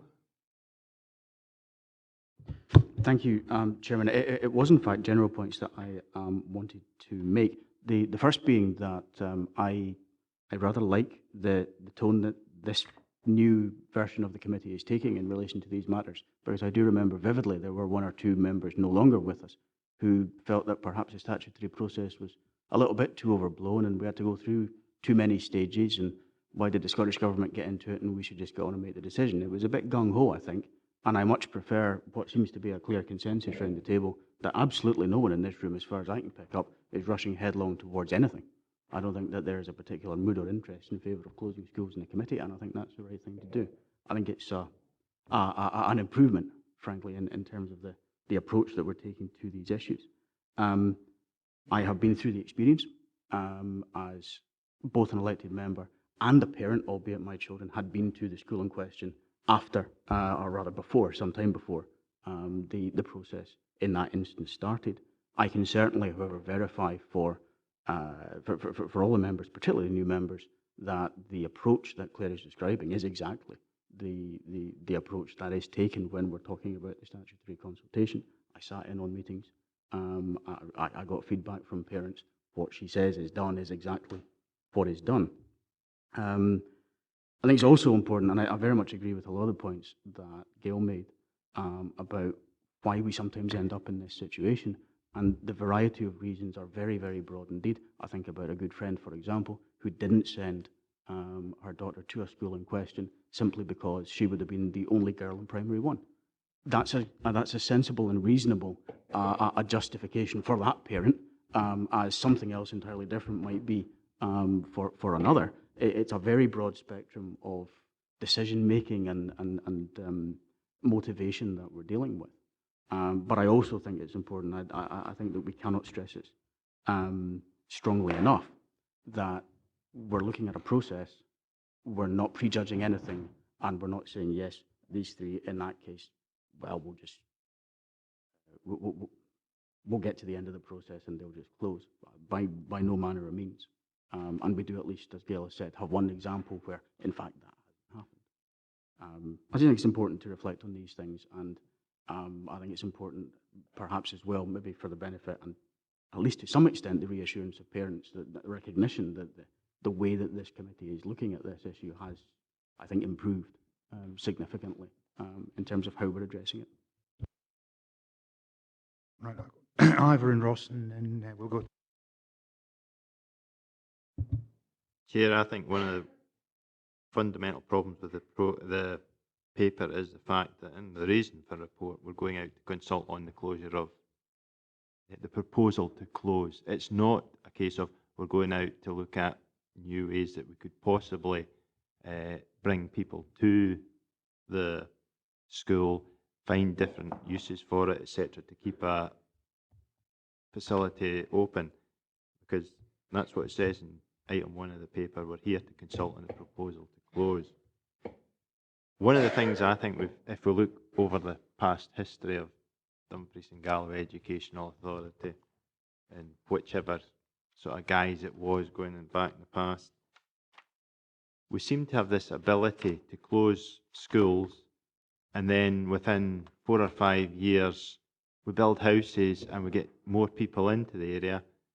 Torthorald's one that springs to mind in the time that I've been here. There's more housing being built in Torthorald, and there's more housing proposed for Torthorald, which has brought in more families. But it's 5 years down the line. We've heard that the schools that have low capacity have been put to the planning authority. Now, what will happen is the planning authority will look, oh, there's facilities there, we could do something. Well, that's in 5 years' time before it's built. And what happens is we close the school, and then we end up having to bus everybody from the new developments to other primary schools because that's the area that we need to do it. We are now seeing that actually people are being put off building in the areas where we do have schools because there's no capacity at those schools, and they're getting clobbered with a tax to actually say, well, rather than opening up the land in the planning system to allow housing to be built in the areas where we have capacity, we just say, well, we'll need another school in a couple of months or another classroom, so we'll tax you a wee bit more through this planning gain, as called. And we don't seem to have the ability to actually plan for the future and put housing in areas where we do have facilities that could be utilised. I also think that what Councillor Brodie says when he uses, was it the sword of Sipple comes over, that's the death knell. I think people do see, well, the writing's on the wall, we will move. And the parents eventually come round to the feeling that, well, it's going to close, so we'll move our children away. I have concerns that this is what's going to happen here. We'll see sort of an accelerated move away from this school, and in 5 years' time we'll have 2 or 3 new developments up in the village, and they'll be saying, why didn't we have a school here? And that's what we seem to get wrong all the time as a council. Okay, I'm taking 3 points in the statement you made there. Firstly, about what we're consulting on. You know, as I've said before, this is about government and the Statutory Consultation Act, so our language is dictated, and Education Scotland and government are very clear about the language you use. So that is what we have to do. In terms of parents and communities, in terms of the analogy you're saying, is that the communities and parents are passionate and will work towards trying to find solutions. We didn't see an exodus in terms of Droghdool, St Peters or Mousselt. Obviously there wasn't that many children to expedite, but we didn't see that at all, so I wouldn't say that's our experience. And in terms of the aspects on housing, you know, as I've said, I'm part of the planning group now. Our team work part of the Housing Association. Every planning consent that comes into this region comes across my desk to review, and we actively promote any rural areas. We've also got the long-term planning to 2032 in terms of sites. We also look at build-out rates, because as much as we've got plenty of sites in this region, our challenge is not the sites. The challenge is actually getting developers to develop. Now, we can't force anybody to develop in an area that they do want to develop, because either they're not going to get the returns or they don't think there's the demand on that. But we are active in doing that. In terms of the tax that you allude to, we don't do a tax, but there is a developer contribution on sites that have got not capacity in the schools. Developers are actively encouraged and don't incur any contributions if they're coming to any of the low utilisation areas. So we are very proactive in forward planning quite a distance ahead to make sure we've got the right capacity of schools in the right areas, and equally we're encouraging developers wherever we get an opportunity in terms of areas that we would like to see them develop on.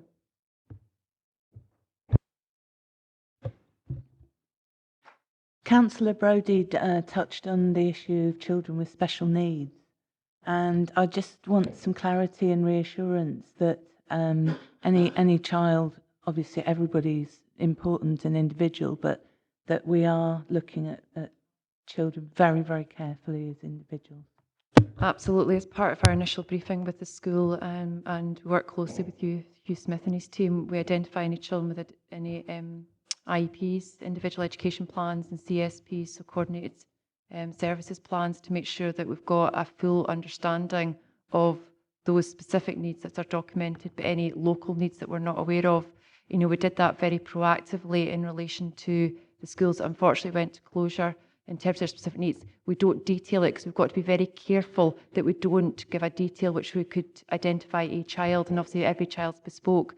So, for example, we supported staff going with children so they had continuity of learning experience. We made sure that the specialist support they got, particularly in cluster schools, was the same specialists are getting. If there was any physical needs or adaptations in terms of maybe hearing or something, that they had that in terms of any process, but they're engaged very early.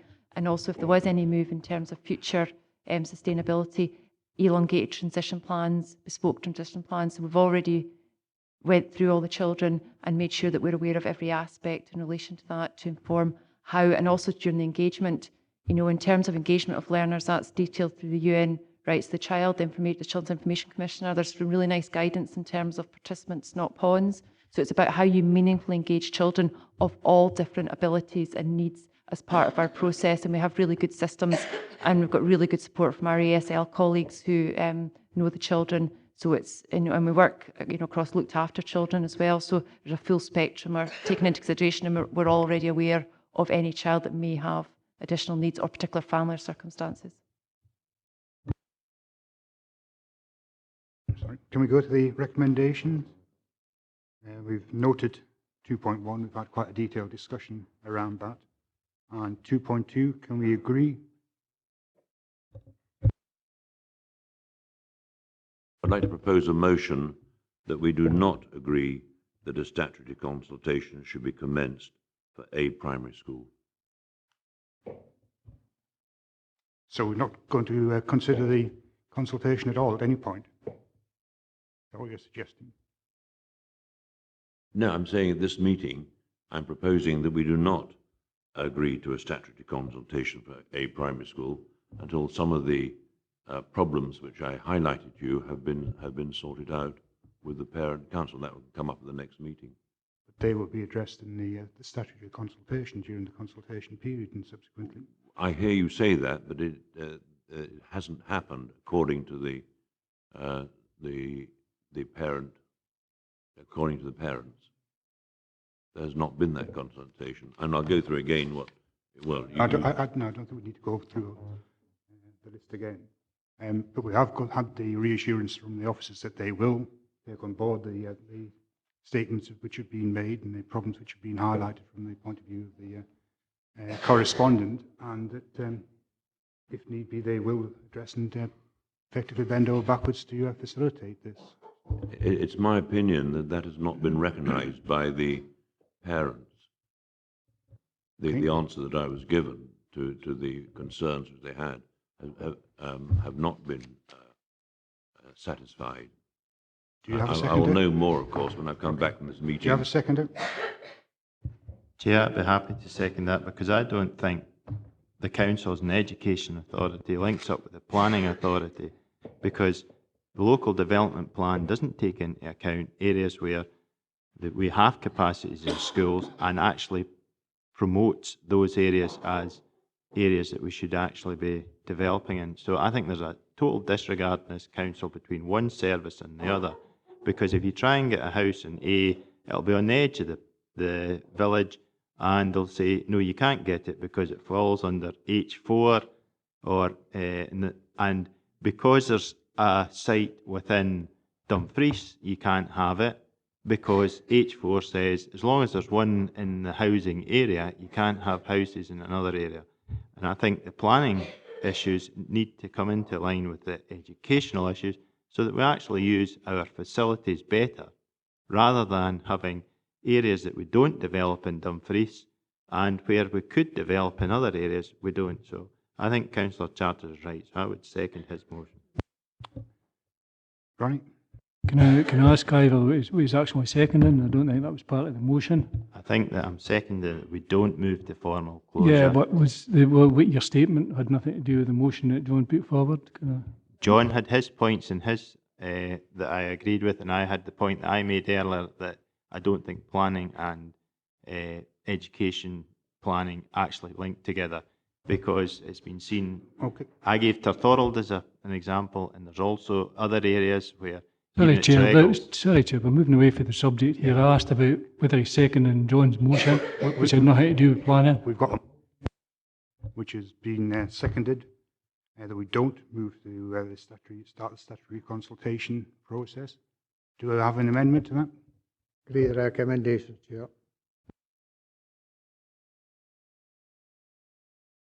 Sorry, can we move to the vote?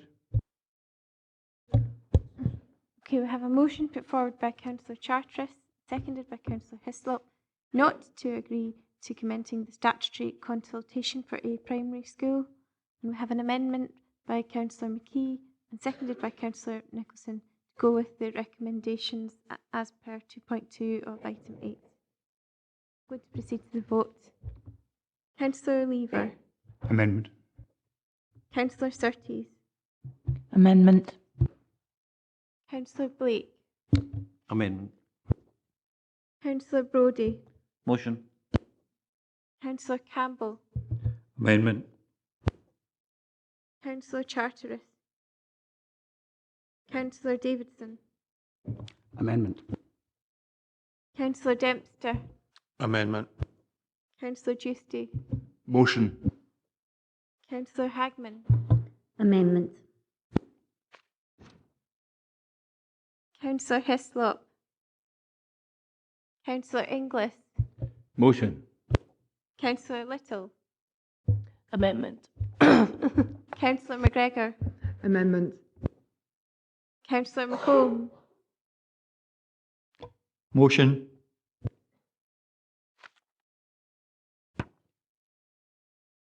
Councillor McKee. Amendment. Councillor Nicholson. Amendment. Councillor Stitt. Amendment. Councillor Tate. Amendment. Councillor Wilson. Amendment.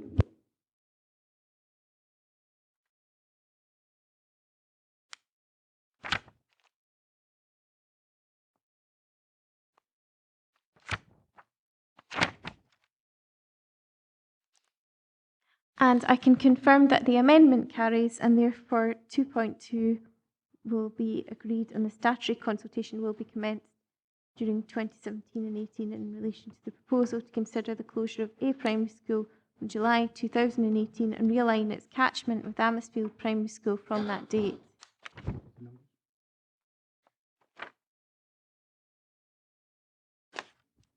Numbers. And just to confirm that the numbers were 14 for the amendment and 6 for the motion. Thank you. So if we move on to item 9, this is Galston Primary School. I think we've heard the general gist of the arguments for and against moving to the statutory consultation, unless someone's got anything absolutely urgent about this. Katie? Thank you, Chair. I would just, as you've said, we've covered the main points in the last item. I would just like to thank the officers. They've put in 1.1 to recommend the statutory consultation is commenced in relation with the consideration of the proposal to close Garliston Primary School during the academic year. And most importantly, it said to realign the catchment with Kirkbean Primary School, which I would just like to thank, because my understanding is Kirkbean is also a school that's sitting at 50% capacity or below 50% capacity. I do believe that Whithorn is its cluster school, so judging by the looks on your faces whether this is actually correct, I don't know, but certainly the paper in front of me has Kirkbean Primary School to realign, and I would like to say that I would be pleased for that to happen, because Kirkbean is also a school, and as you reiterated previously, we want to do everything we possibly can to ensure that these schools stay open. Chair, could I approach, is that possible to approach the bench just now?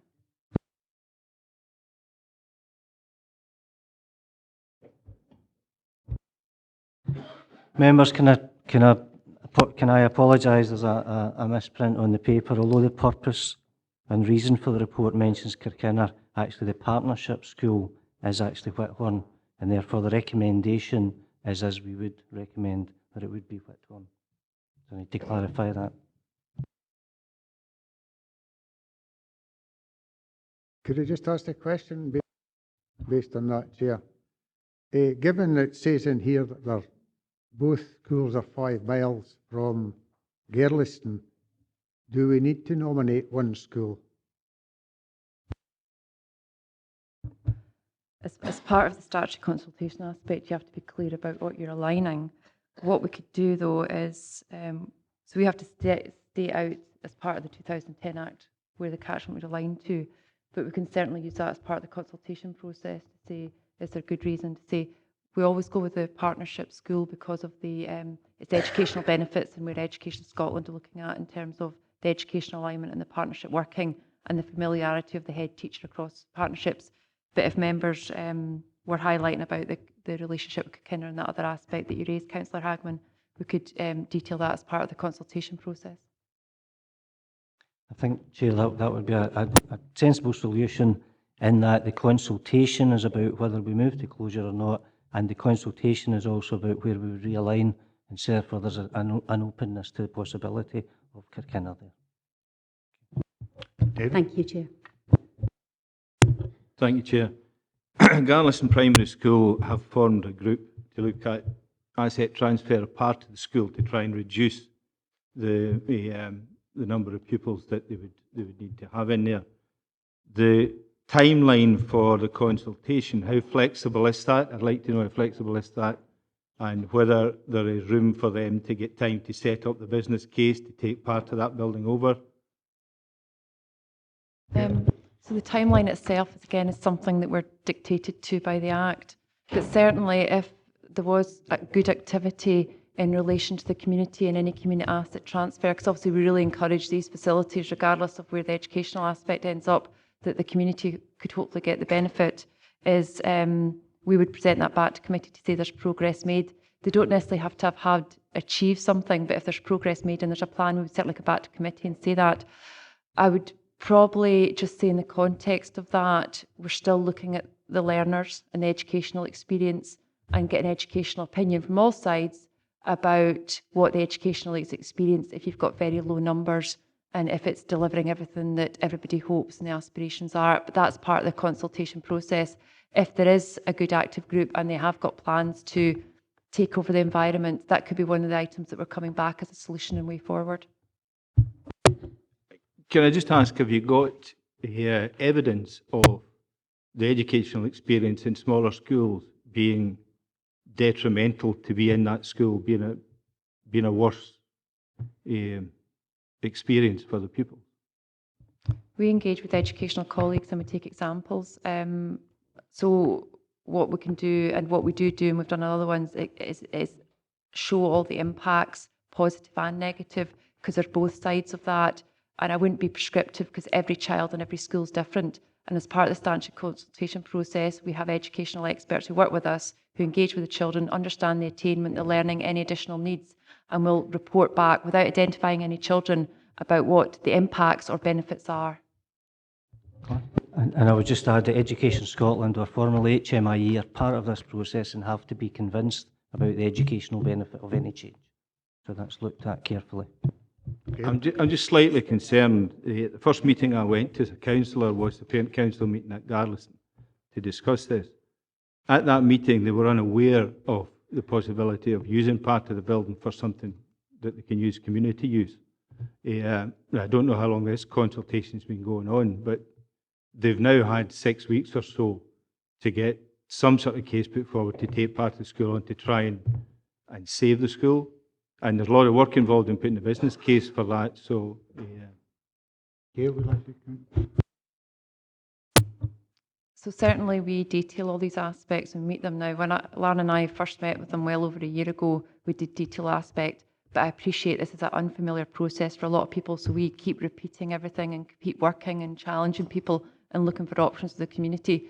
And certainly one of the items that we do put up front is we work with communities, facilities, we understand what's happening across the communities because there's a lot of movement there, what the needs are of the community, but we do absolutely encourage communities, and that's why we go and speak to community councils to say, have you got an interest? Is there anything you could do? Have you got any ambitions that you want to create? Or so we do raise that, and I certainly raised that myself quite a time ago. We'll move on. It's been taken into consideration. Gail? Thank you, Chair. It's just referring to the Kirkinner-Whithorn issue again. I think reassurances have been given, but the one key thing with that is that should, heaven forbid, the school close, transport will then be dictated by who the partner or the transfer school would be. And I think what we don't want to do is preempt people who may choose to send their kids to Kirkinner being disadvantaged, for instance. So I think that very much has to be encapsulated within the consultation. Thanks, Chair. In 3.2, there are at least 2 errors. First of all, it is described as an accessible rural school. According to the criteria here, it would be totally impossible to travel from Garliston to Stranraer in 30 minutes. You would require a helicopter. So that is one error. Also, it says that the settlement has approximately 40 dwellings. Garliston has 6 or 7 times that number of dwellings. Moving on, Chair, to 3.6. It says that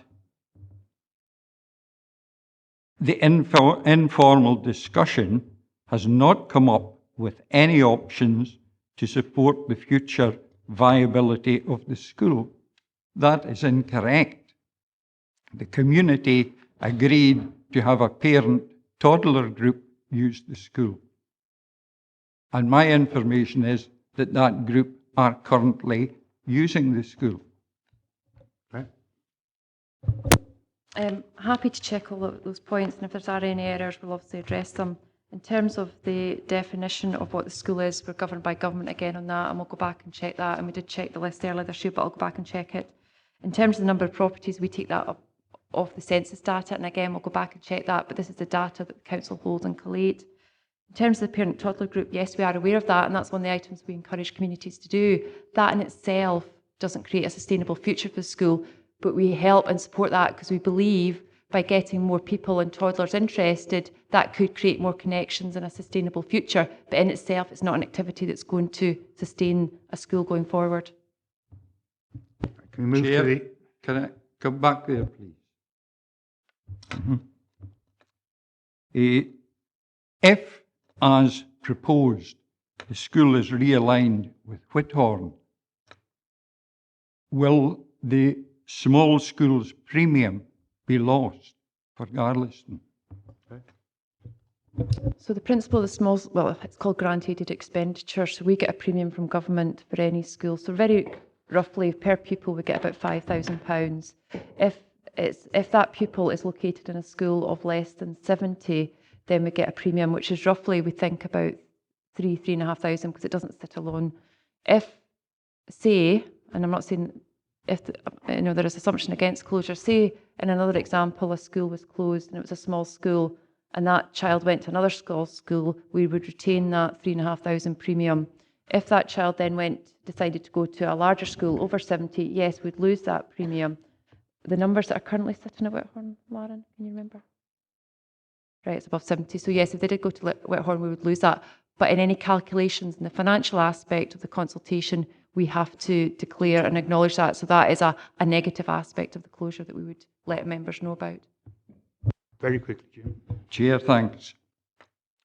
Is it also possible that if these children move to Whithorn Primary School, it would then make any developer in the Whithorn area liable to a developer contribution? Not because there's plenty of capacity at Whithorn. No, so no. But nevertheless, there could be a loss to the council in terms of the small schools premium. We would model that as part of the process to demonstrate with outputs, and the whole benefit of going to the statutory consultation is we get the fact and data around that, and we can give to members because we'll speak to parents about what their views are in relation to that. Thanks, Claire. Can we move to the recommendations? Conscious of the time, we've noted the 2.1. Yep. And can we move to 2.2? Jim? Chair, I would like to propose that we do not agree to 2.2 at this stage. I would like to have further information about the financial implications of such a closure. Chair, I'll second that. So we have again a motion not to move to the start of the consultation. Do you have an amendment, Adam? Thank you, Chair. An amendment just to agree the recommendation. Seconded.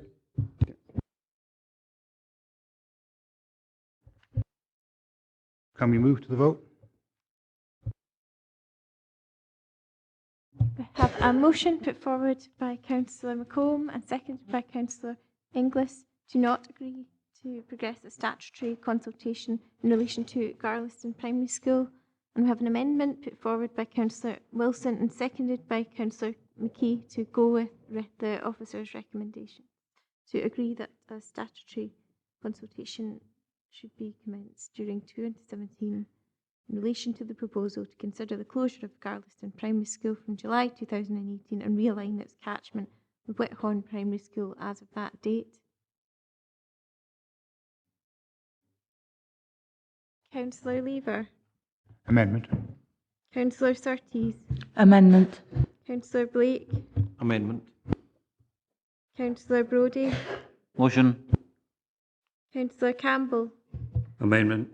Councillor Charteris. Motion. Councillor Davidson. Amendment. Councillor Dempster. Amendment. Councillor Giusti. Motion. Councillor Hagman. Motion. Councillor Hislop. Councillor Inglis. Motion. Councillor Little. Amendment. Councillor McGregor. Amendment. Councillor McComb. Motion. Councillor McKee. Amendment. Councillor Nicholson. Amendment. Councillor Stitt. Amendment. Councillor Tate. Amendment. Councillor Wilson. Amendment.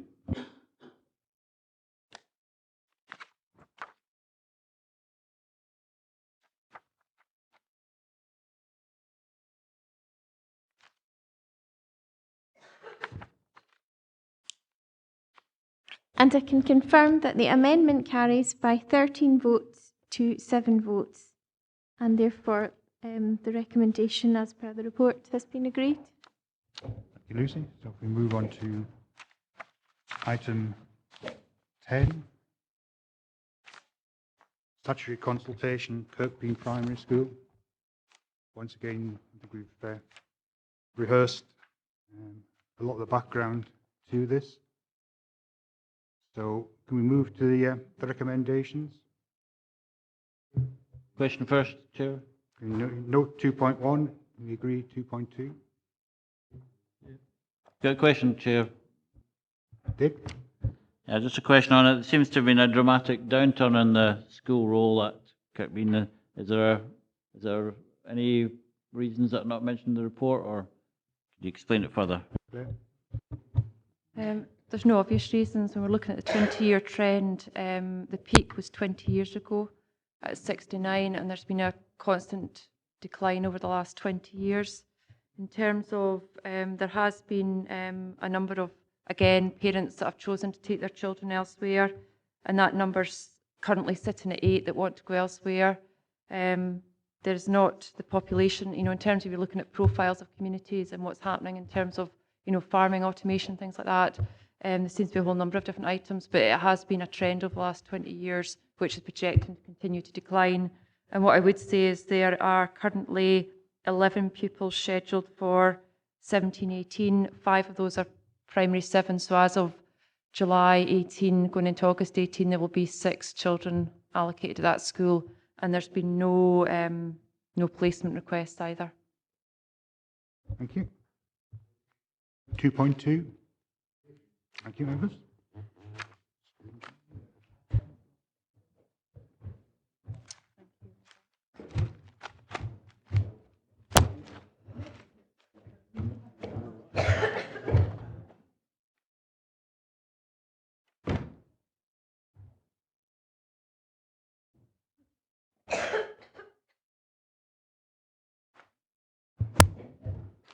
Okay, item 11, swing framework leisure facilities.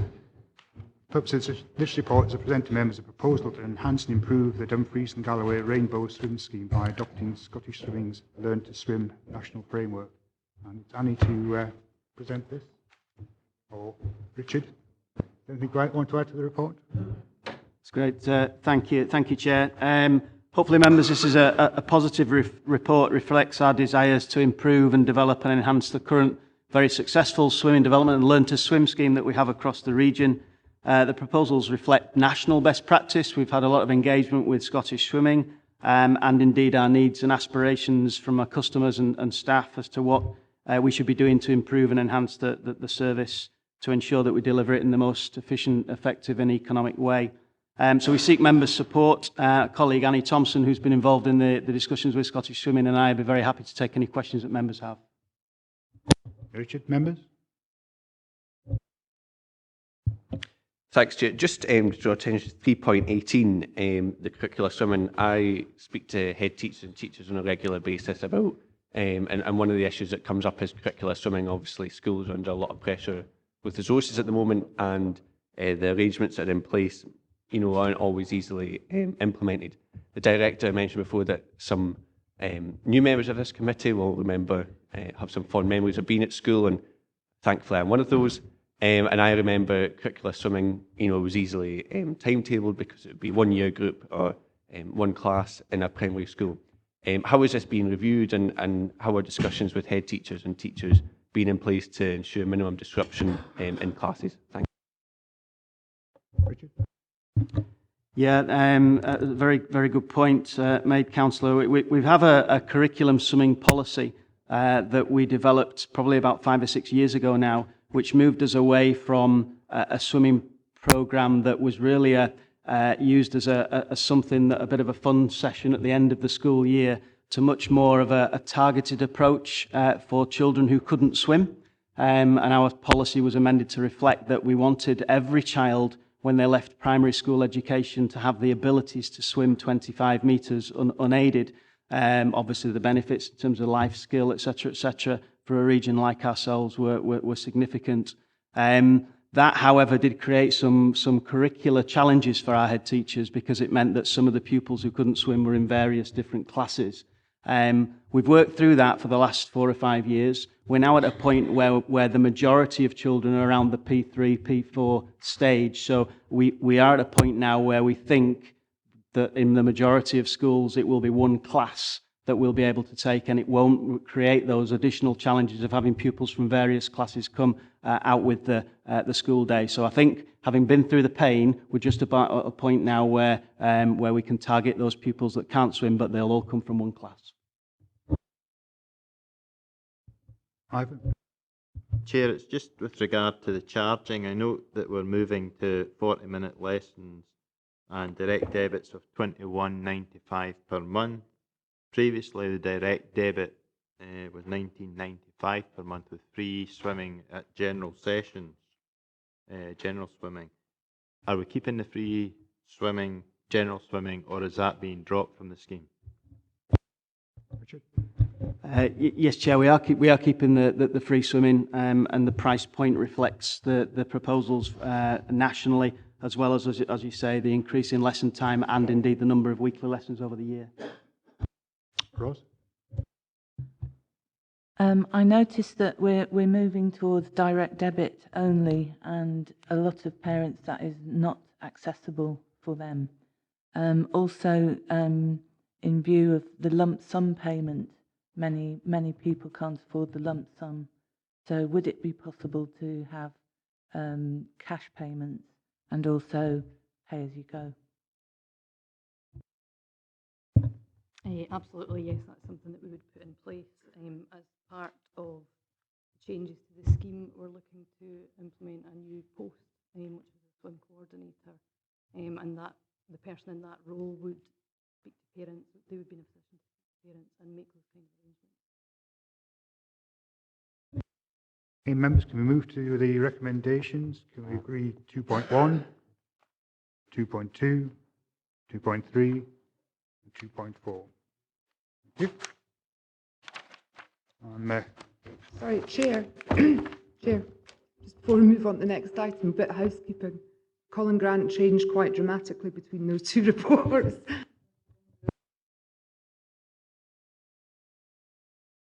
I'm just stepping in for Colin momentarily. My name is Gillian Bryson, I'm Head of Education, and I'm just deputising for the Director as he's had to step out of the meeting to attend another meeting for a short while, I understand. Thank you. I know a number of members have got other things which they need to do this afternoon, so I think we'll just push on and get through the agenda as quickly as possible. So item 12 on page 115, Scotland's Year of Young People 2018. We've got Richard to speak to this report. Is there anything you want to add, Richard? Just very briefly, Chair, if I may, the report obviously details the fact that this is a Scottish Government programme around the theme years, 2018 being the Year of Young People, where we're looking to inspire young people in Scotland, celebrate their achievements, value their contribution, creating new opportunities for them, and to help young people shine locally and nationally and globally. And that really reflects the changes that members made as part of the shaping of the new council, where we have a young person's team now right the way across the region, delivering those services. I think this is a great opportunity for us.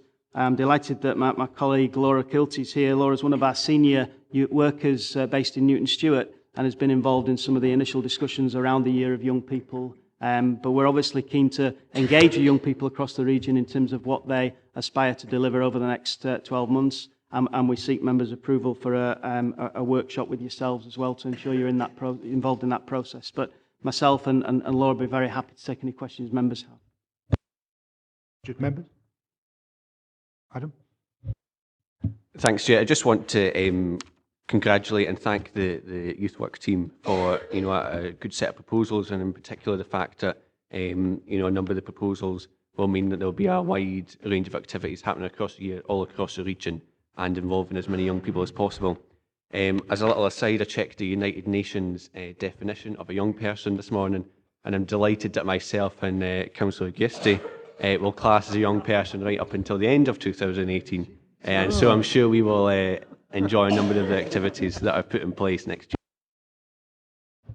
Just a bit disappointed I didn't squeak in under the barrier there. David, I don't think you count either. Thanks very much, Chair. No, what I was wanting to raise was, over the last few years, especially I've been kind of involved in the ice bowl, and with the skating and curling and ice hockey that's going on there, and there's youngsters, they're playing out of region and they're achieving a lot. And what I find that the committees that run these groups seem to be reluctant to look for praise for these youngsters, get their names into the paper, pictures and all that. And I think we've got to encourage these committees to do that sort of thing, because there's youngsters achieving a lot in the area, and what you're proposing here is just going to increase that, and that's to be congratulated on that part. Thanks. Okay, members, can we move to the recommendations? We note 2.1, agree 2.2 to host a member seminar, and note 2.3 regarding the strategic group and the steering group. Thank you. So moving on to item 13 on page 119, lifelong learning teamwork plan. Richard and Stephen Jack are here. Asked for just a brief overview on what's been proposed here, which I think is a very good report. Okay, Chair, thank you very much. Members, each part of the service that each head of service has responsibility for develops what we call a team plan, which goes into the detail of the type of activities and responsibilities that we have. Just before the election, two of the four areas I was responsible, or am responsible for, in terms of well-being and young people, presented their team plans. So this is the lifelong learning element. I think it's a fairly comprehensive plan. Stephen has responsibility for that area, so more than happy to take any questions, Chair, if members have. Ivor? How flexible is it, as I believe the administration's council plan's coming back in September, and will any of the priorities that have been identified in that be able to slip into this, or are they both very similar anyway? Richard?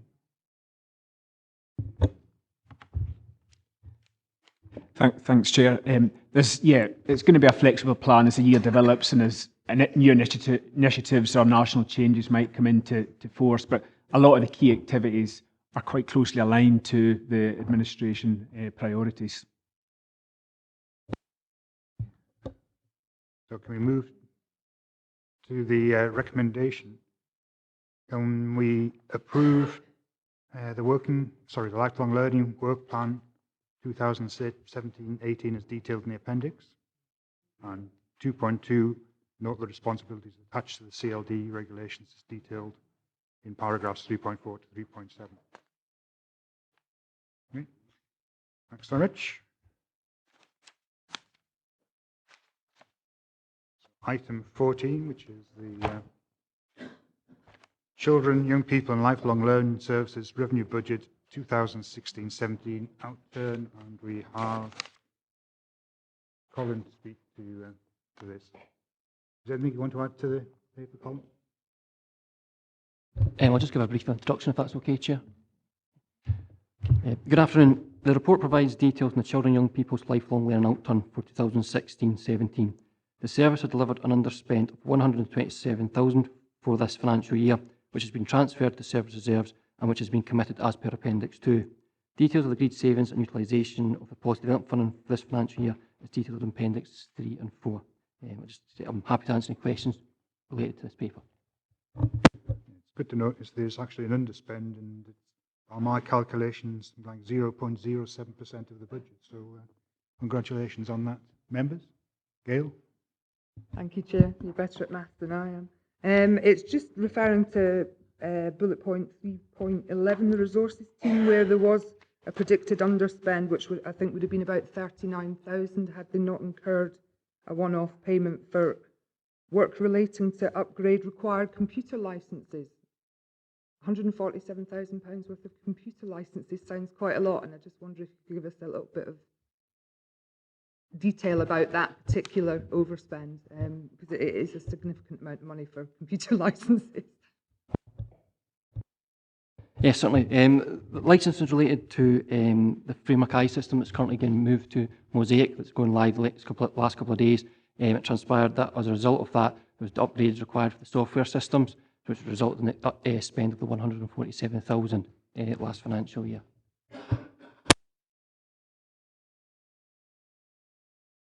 So can we move to the recommendations? Can we note 2.1, 2.2, 2.3, and 2.4? Thank you.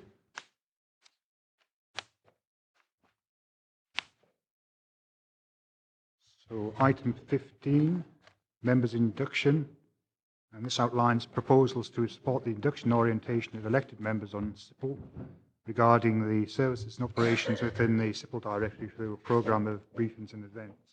I think the appendix very nicely encapsulates the work which is actually incorporated within the brief of this committee, as I said before, is very broad. Members, any questions on this? Jim? Only one, it's an observation, Chair, on page 157, who we are. It doesn't say how we get in touch with them, though. There are no phone numbers, there are no email address. I know email address is a generic thing, but, and I know we have a directory from some of the other departments that clearly outlines what the telephone number, contact details, and I'd hope that be made available to our members, if no, at the induction before that, and in a hard copy, please. Thank you very much, members. I'll make sure that that's circulated.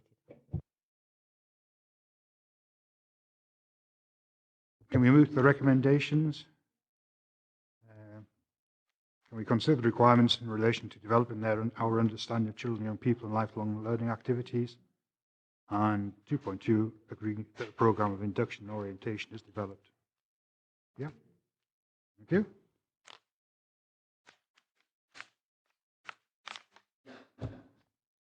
Right. Item 16, appointments to outside bodies. We're asked to agree to the appointment of members from within the committee to various outside bodies. So if we go through the recommendations and have a look at those. So 2.1, the appointment of 2 members to Aberlour Futures Partnership. Do you have any volunteers? Katie? Yes, Chair, I'm happy to nominate myself or volunteer. I don't know how it works. Do you have any? We need a further member.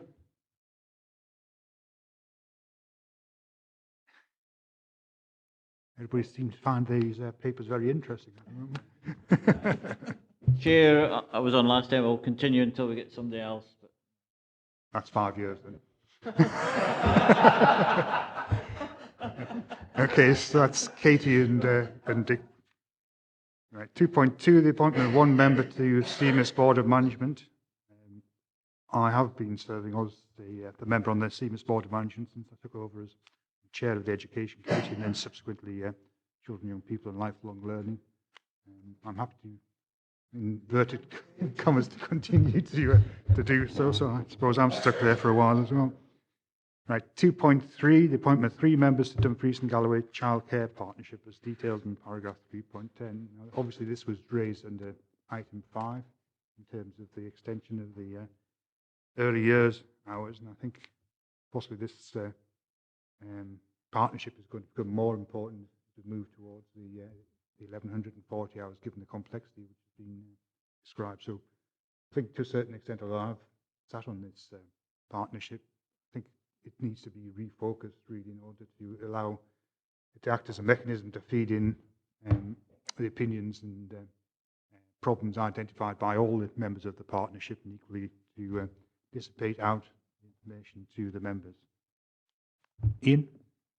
Can I make it clear I'm not proposing myself, I'm proposing Councillor McGregor. I'll second that. Sorry, who are you proposing? Gail McGregor. Right.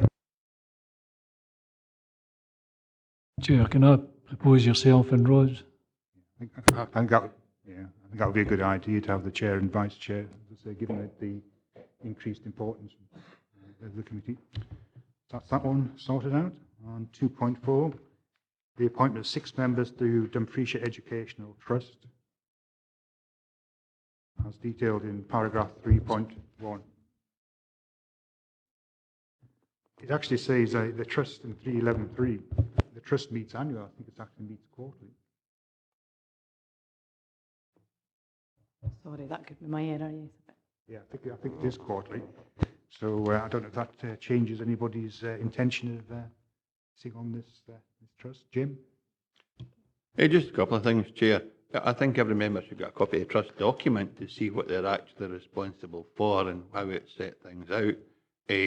I'm concerned about the way the trust was, or the arrangement for the meeting, shall I say. They were 9 o'clock on a Friday morning, which is just not acceptable at all.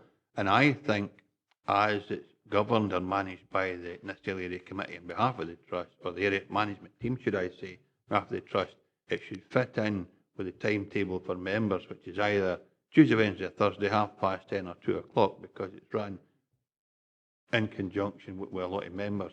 And the last thing, and I'm happy to put my name forward and be one of the 6, but I think, and one of the reasons I want to see the trust document, I think it says that the members have to come from Dumfries, Sanquhar, Moffat and Lockerbie, no be representative of, and that's maybe being a bit pedantic, but nevertheless, if that's the way the trust set out, if it's possible, that's how it should be applied. The appointees from the area committees, so sort that out, all the area committee appointments. We're just looking at the representatives from Stipple. And hopefully we can take into account the calendar issues that Councillor Dempsey has identified. Yeah, I'm happy to be one of the 6. Right, so we have one volunteer. Ian? Oh, sorry, Ivor. Councillor Charteris has indicated that he would be willing to sit on, so I would nominate Councillor Charteris. Does Councillor Charteris know this?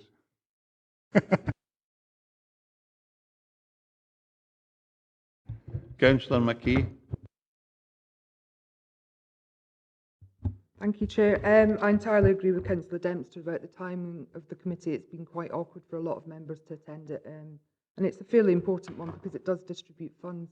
I'm very happy to continue on the trust, either from this committee or from area committee. I don't quite know how it'll balance out, but I do think we need to change the Dumfries, Sanquhar, Moffat and Lockerbie to Nithsdale or Annandale and Eskdale. I think it would give a broader amount of people to get onto it, but I'm very happy to continue as is, as long as you change the time. Sure, on the trust, now I'm quite happy to continue as well. So how much is there in total?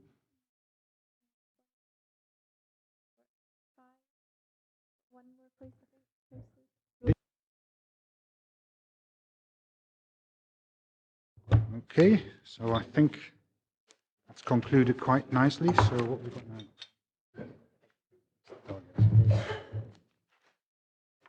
Right, moving on to item 17, and this is the late item on the education governance, the next steps. The Scottish Government publication, as you'll be aware, the Scottish Government issued a document about 2 weeks ago now, on next steps, empowering our teachers, parents and communities to deliver excellence and equity for our children.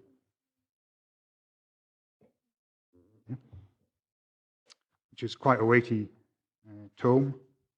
I don't know how members have got on if they're wading their way through it, but it does mean quite a number of changes in terms of which education is delivered, and in terms of the input from the council. I think some of the changes which are actually suggested here, we are already doing in terms of empowerment of head teachers, etc. But it also it's proposing regional improvement collaboratives. And I don't think we're as clear as we need to be in terms of what the power of these collaboratives are going to be. In fact, who is actually going to be in the same regional collaborative as ourselves. So I think we need further clarification on this. And I know this is an item on the agenda for the COSLA leaders meeting tomorrow morning, I think. So no doubt we'll get some feedback from it.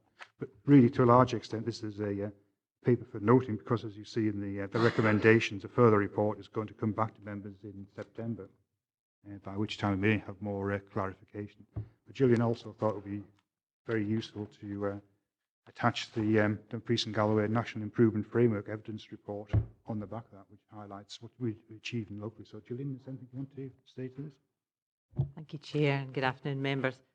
It does signal a very significant change in education governance on 2 fronts. And firstly, it is the governance review and what is evolving from that, and we're clearly playing our part in influencing that national direction. But secondly, the introduction of the new Act, the duties of which come into force in August.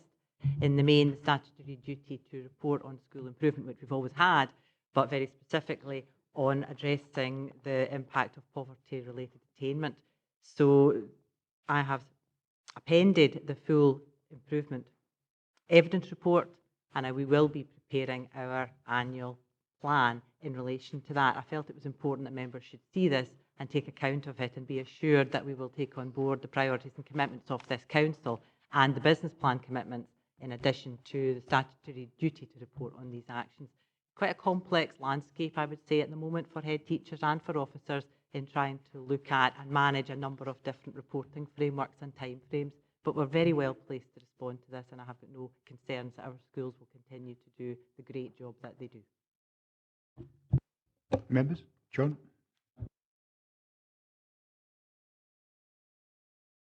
Thank you, Chair. Actually, I think Councillor Chartres has just summed it up. I don't have 17. I did access this online the other day and was able to start to work my way through it, and I did get a paper copy this morning, which I've been able to have a brief look at. But I have to say, I haven't been able to scrutinise it in the way that I would really have liked to have, and picked out the data that was important. I'm pleased that we're only noting today and that we're agreeing a further report, but I think we should have these appendices back with the further report to give us another opportunity to really drill down into it, if that's okay. Because I simply haven't had enough time to truly consider it properly. Well, fortunately, we've got the recess in which to read and digest it, and then we'll be full of pertinent questions when we come back in September. Okay, members? Are we happy to note 2.1, 2.2, and agree a further report comes back in September when we'll all be fully conversant with what's being proposed? Okay, item 18, any other business? I've got no other business deemed urgent. So can we move to 19, Local Government Scotland Act 1973? Happy to agree with that? All right. Can we check that the recordings are switched on? First meeting of the Children and Young People and Lifelong Learning Committee of the new council. I'd like to welcome back those returning members and also the new members.